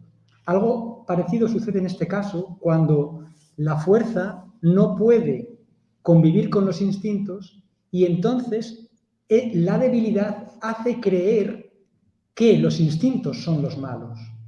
Es decir, la escasez de fuerza se repite no solo en la historia del cristianismo, sino que es una constante en la degeneración de las civilizaciones. Y lo que está aquí haciendo Nietzsche es simplemente analizar qué está pasando en la última etapa de la época clásica griega. Y luego lo repite en relación a los cristianos. Y tiene un pasaje donde dice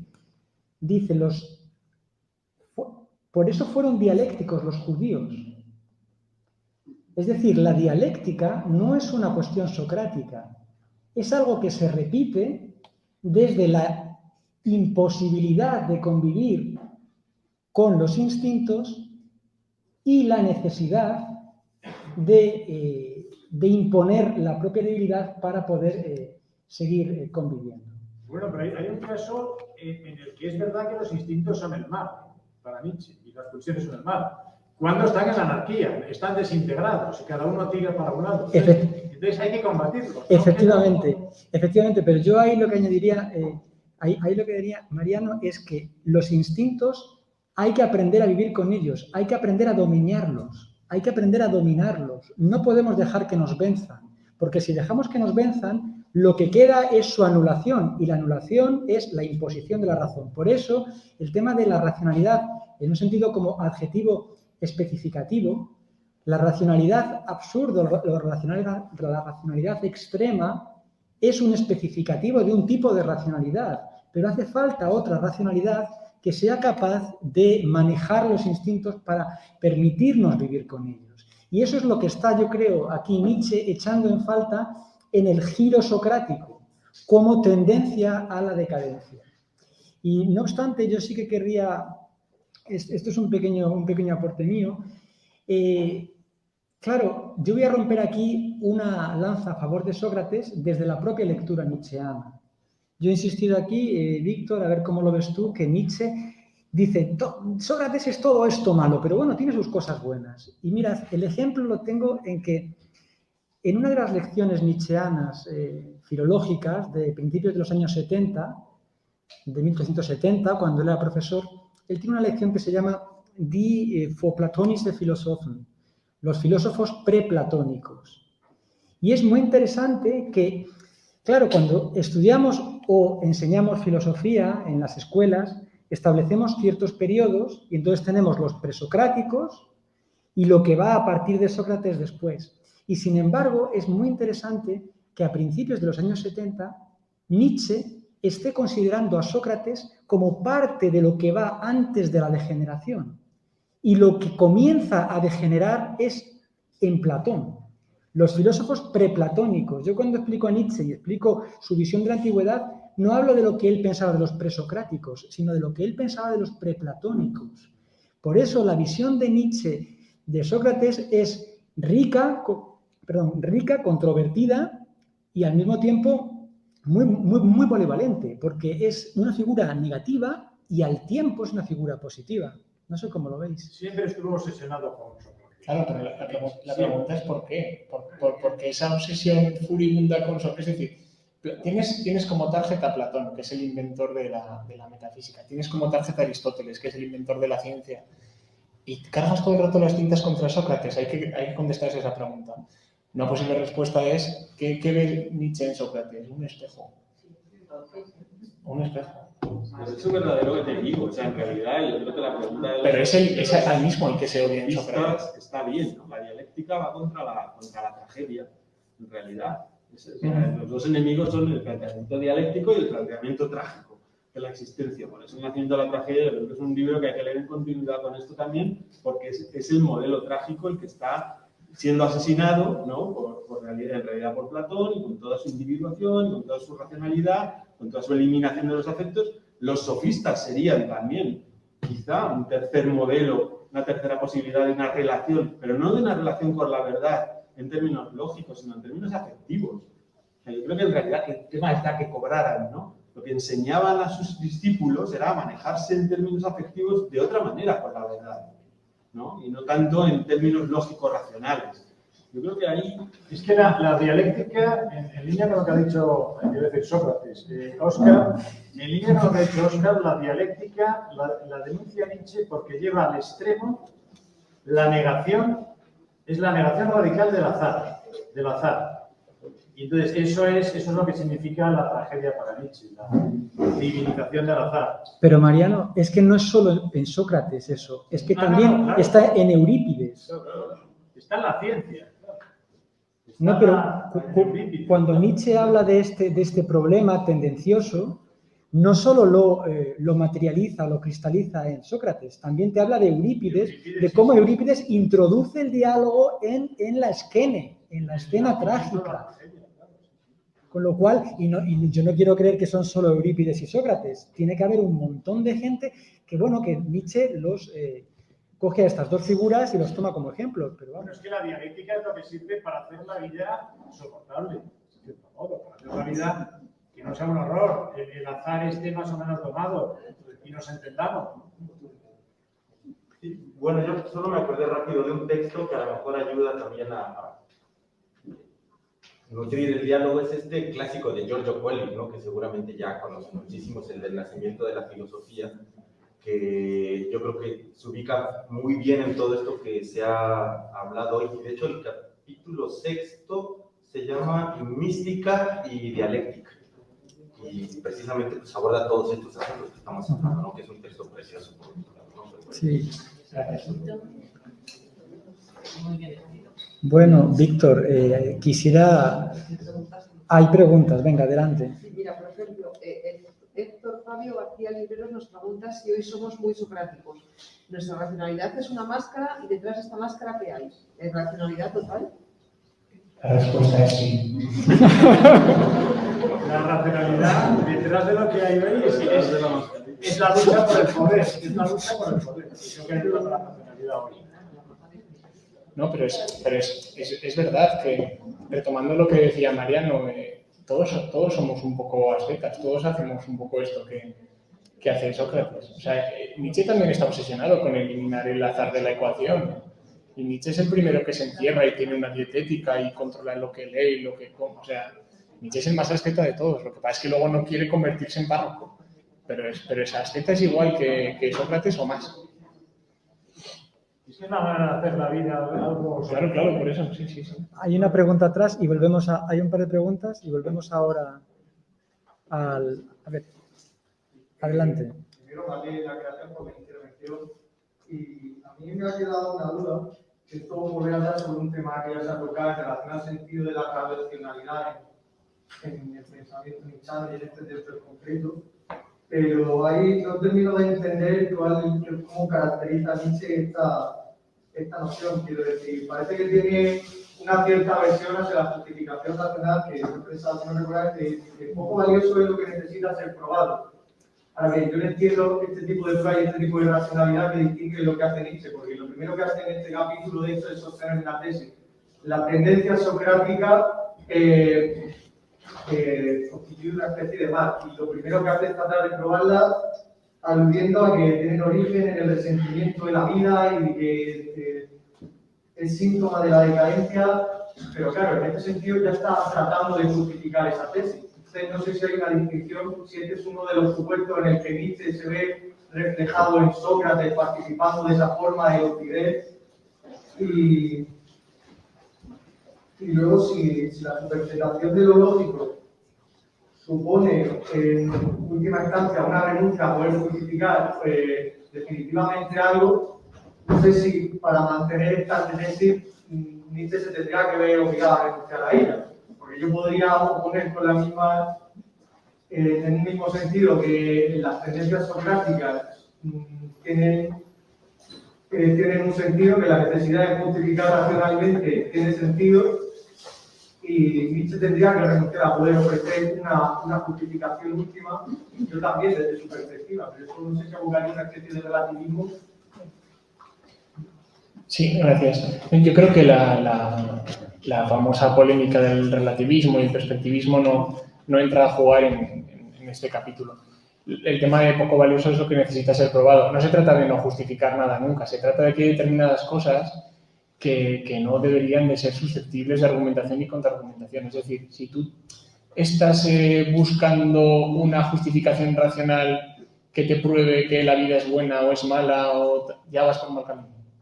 Ya vas por eso, el juicio que resulte de ahí, sí es buena porque en realidad he comido bien y no he padecido enfermedad. Pues entonces ese juicio no es valioso. Se refiere más, va más en esa línea. Va más en esa línea. Y sobre todo está hablando de un panorama como el que él supone que había en el momento en el que Sócrates empieza a deambular por Atenas, en el que no estaban acostumbrados a dar razones para determinadas cosas, como pasa en la tragedia griega. Adelante. Muchas gracias por la ponencia, creo que ha sido genial.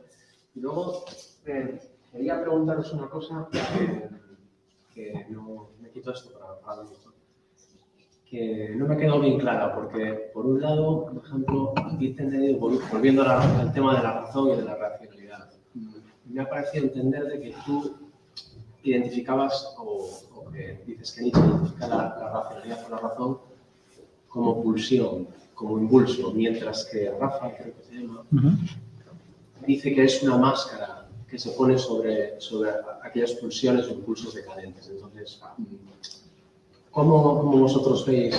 Eso es lo que no me queda un poco claro. Sí, es que ¿Es máscara sobre sus pulsiones decadentes o es ella significa también pulsión?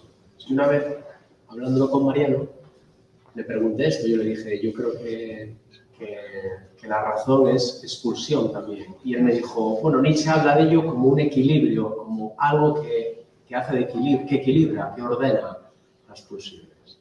No, son las pulsiones equilibradas y se hacen conscientes. Y entonces en ese momento es posible la razón. Es lo que dice en el 333 de la Galla Ciencia. Es exactamente eso. Las pulsiones cuando consiguen una jerarquía clara, digamos, unas cuantas hacen consciente su propia interpretación del fenómeno. Y en ese momento se instala la racionalidad, siempre relativa, como la entiende Nietzsche, y no desde luego como la entendía Sócrates. O sea, que es como si dijéramos que se hacen conscientes las pulsiones que hay en ese momento, ¿no? Sería una cosa así. Las pulsiones cuando se equilibran y alcanzan una estructura, una jerarquía momentánea, transitoria, clara, de una manera clara y un cuerpo organizado, en ese momento las interpretaciones de las pulsiones dirigentes llegan a la conciencia y a eso llamamos conocimiento. Y ahí está lo que se puede entender por razón, por la autoconciencia o el presupuesto de la razón. Es como, por así decirlo, es como un mecanismo que tienen ciertas pulsiones para influenciar a las demás, yo diría. O sea, que las dos, te preguntabas esto o lo otro, las dos cosas. ¿Es una máscara o es las dos cosas? Entonces tendría que haber un equilibrio previo para que surgiese la razón. ¿Cómo? Tendría que haber un equilibrio previo a que surgiese la razón. En términos nietzscheanos, sí. Un equilibrio pulsional para que surja la conciencia y la autoconciencia. Entonces la razón es completamente subsidiaria, ¿no? Y sobrevenida. Sí, completamente subsidiaria. Sí. Es el gran caballo de batalla de Nietzsche, uno de los grandes, demostrar que la razón está sobrevalorada. Que la autoconciencia y la razón y el yo gramatical, el nosotros mismos, es el último en llegar al chiringuito humano y que hay que bajarle los humos. Sí, sí. El cultivo de las pasiones, del sí mismo, ¿desde dónde se hace? Eso nunca lo he podido llevar a entender. ¿Cómo es eso? Porque Nietzsche tiene una disciplina ascética. Sí, sí, sí. Una cierta intervención. Sí. ¿Desde qué punto se hace? El hábito hace al monje, como en todas las... Es que, no, se puede uno ejercitar para elegir las cosas que le influencian y que no. Pero es un tema muy delicado en Nietzsche, porque... Mira, es que hay unas pasiones que luego serán, perdón, unas pulsiones que luego serán las pulsiones morales, que son las que tienen opinión de las otras pulsiones y las juzgan a las otras pulsiones. Y entonces hay pulsiones de segundo grado que observan el comportamiento de las pulsiones de primer grado y las valoran en el sentido moral. Y entonces, bueno, de ahí viene la posibilidad del autocultivo, de la educación y de todas estas cuestiones culturales valiosas, ¿no? Que Nietzsche nunca niega, simplemente cambia. Los valores incorporados socialmente también juegan ese papel de control social. Claro, eso también mucho, pues a lo mejor inventar nuevas valoraciones no está tan al alcance de todo el mundo aquí y ahora, pero sí que es verdad que puedes, pues si hay determinados valores o interpretaciones morales que ves que te están afectando a ti como persona o a tu sociedad, puedes criticarlas, puedes, como hace Nietzsche, hacer su genealogía, ver de dónde vienen, a qué intereses obedecieron y cómo nos influencian, para intentar quitártelas encima y que dejen de hipertrofiarte en las pulsiones en ese sentido.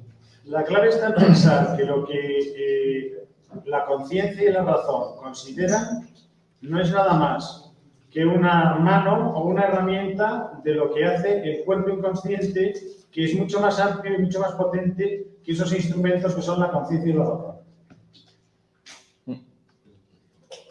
No obstante, yo sí que quiero hacer también una pregunta. Yo creo que esto habría que leerlo a la luz también del tema del nacimiento de la tragedia y de la famosa pugna entre Dioniso y Apolo. Es decir, Apolo es una fuerza, que es la fuerza ordenatoria, como también Dioniso es una fuerza. Es decir, Apolo no es la negación de las fuerzas, Apolo es una fuerza en sí misma. Entonces, esas fuerzas, la cultura griega tuvieron la suerte de saberlas combinar, de manera que la oscuridad dionisíaca no nos venza, pero por lo mismo Apolo no acabe por iluminarlo todo, que parezca que no hay ninguna sombra. El problema es cuando la civilización griega pierde la fuerza para saber combinarlo de una manera armónica. Y entonces una de esas fuerzas, que podría haber sido la otra, podría haber sido lo dionisíaco, y tendríamos el ejemplo de muchas civilizaciones que abundaban en la crueldad hasta que acabaron destruyéndose a sí mismas. Pues en el caso griego, en cambio, la imposibilidad de saberlo combinar se vuelca del lado de lo apolíneo. Y entonces lo apolíneo toma la palabra, ocupa el espacio y se transforma en lo socrático como tendencia, es decir, en una racionalidad que parece que lo es todo, que podría haber sido lo otro, pero esto también es igualmente destructivo. El ejemplo son los KZ, ¿verdad? O sea, la destrucción, Auschwitz, la destrucción racionalizada de la vida conforme a estándares industrializados y optimizados. Que ese es el triunfo de una de esas tendencias, porque nosotros hemos sido incapaces, no hemos tenido la fortaleza suficiente para saberlos constreñir y contraponer uno a otro y vivir en esa armonía. Nietzsche dice por ello que la tragedia originaria, Esquilo fundamentalmente, pero bueno, antes Tespis, la tragedia es esa perfecta combinación de lo apolíneo con lo dionisíaco. No es lo dionisíaco, es la perfecta combinación. Y en la degeneración de la tragedia de Esquilo, luego Sófocles y luego Eurípides, ahí lo que se da es la imposición de la luz sobre la oscuridad y de esos fangos estos lodos. Precisamente el que no tiene carácter tiene que tener método. O podrías haber puesto mejor el que no tiene estilo, tiene que tener método. Es que habría quedado más nietzscheano. le habría quedado mejor a Albert Camus, que es suya la frase, claro. Y no era Kierkegaard quien decía de Hegel, es locura, pero con método, ¿verdad? Pero eso lo dice Freud. Hay un método en la locura, descubre Freud. El psicoanálisis es el que descubre que en la locura hay un método. No Y Descartes diría, es mejor no pensar que hacerlo sin método, que es a las puertas, o sea, bienvenidos a la modernidad, ¿cierto? O sea, la cuestión del método aquí está, yo creo, muy bien traída, porque es esa optimización casi tecnocrática incluso. Es lo mismo que decir que es mejor querer la nada que no querer nada, prácticamente. Bueno, hay una pregunta de Ismael y acabamos con esta pregunta. Gracias por la conferencia que ha sido muy amena. Y yo quería devolverle la papeleta a Nietzsche, igual que Nietzsche se ensaya con Sócrates, hay que recordar que Nietzsche es un psicilítico que tenía días mejores y días peores. No, no, y piensan saber que para ver a Sócrates de una manera básicamente dependía de la meditación. Bueno. No era psicilítico, eso está en contra de la justicia por la medicina, era una enfermedad neurológica y grado de padre. No tenía nada que ver con la sífilis. Pero yo creo de todas formas que racionalizar la postura... No, pero racionalizar la postura de la enfermedad, o sea, racionalizar la cuestión de la filosofía nietzscheana desde su enfermedad es de por sí una racionalización y creo que deberíamos, quizás después de lo aquí compartido, quizás escapar de esos vicios. Y un respeto por el señor Nietzsche. Bueno, pues muchas gracias. Ha sido muy ameno y instructivo.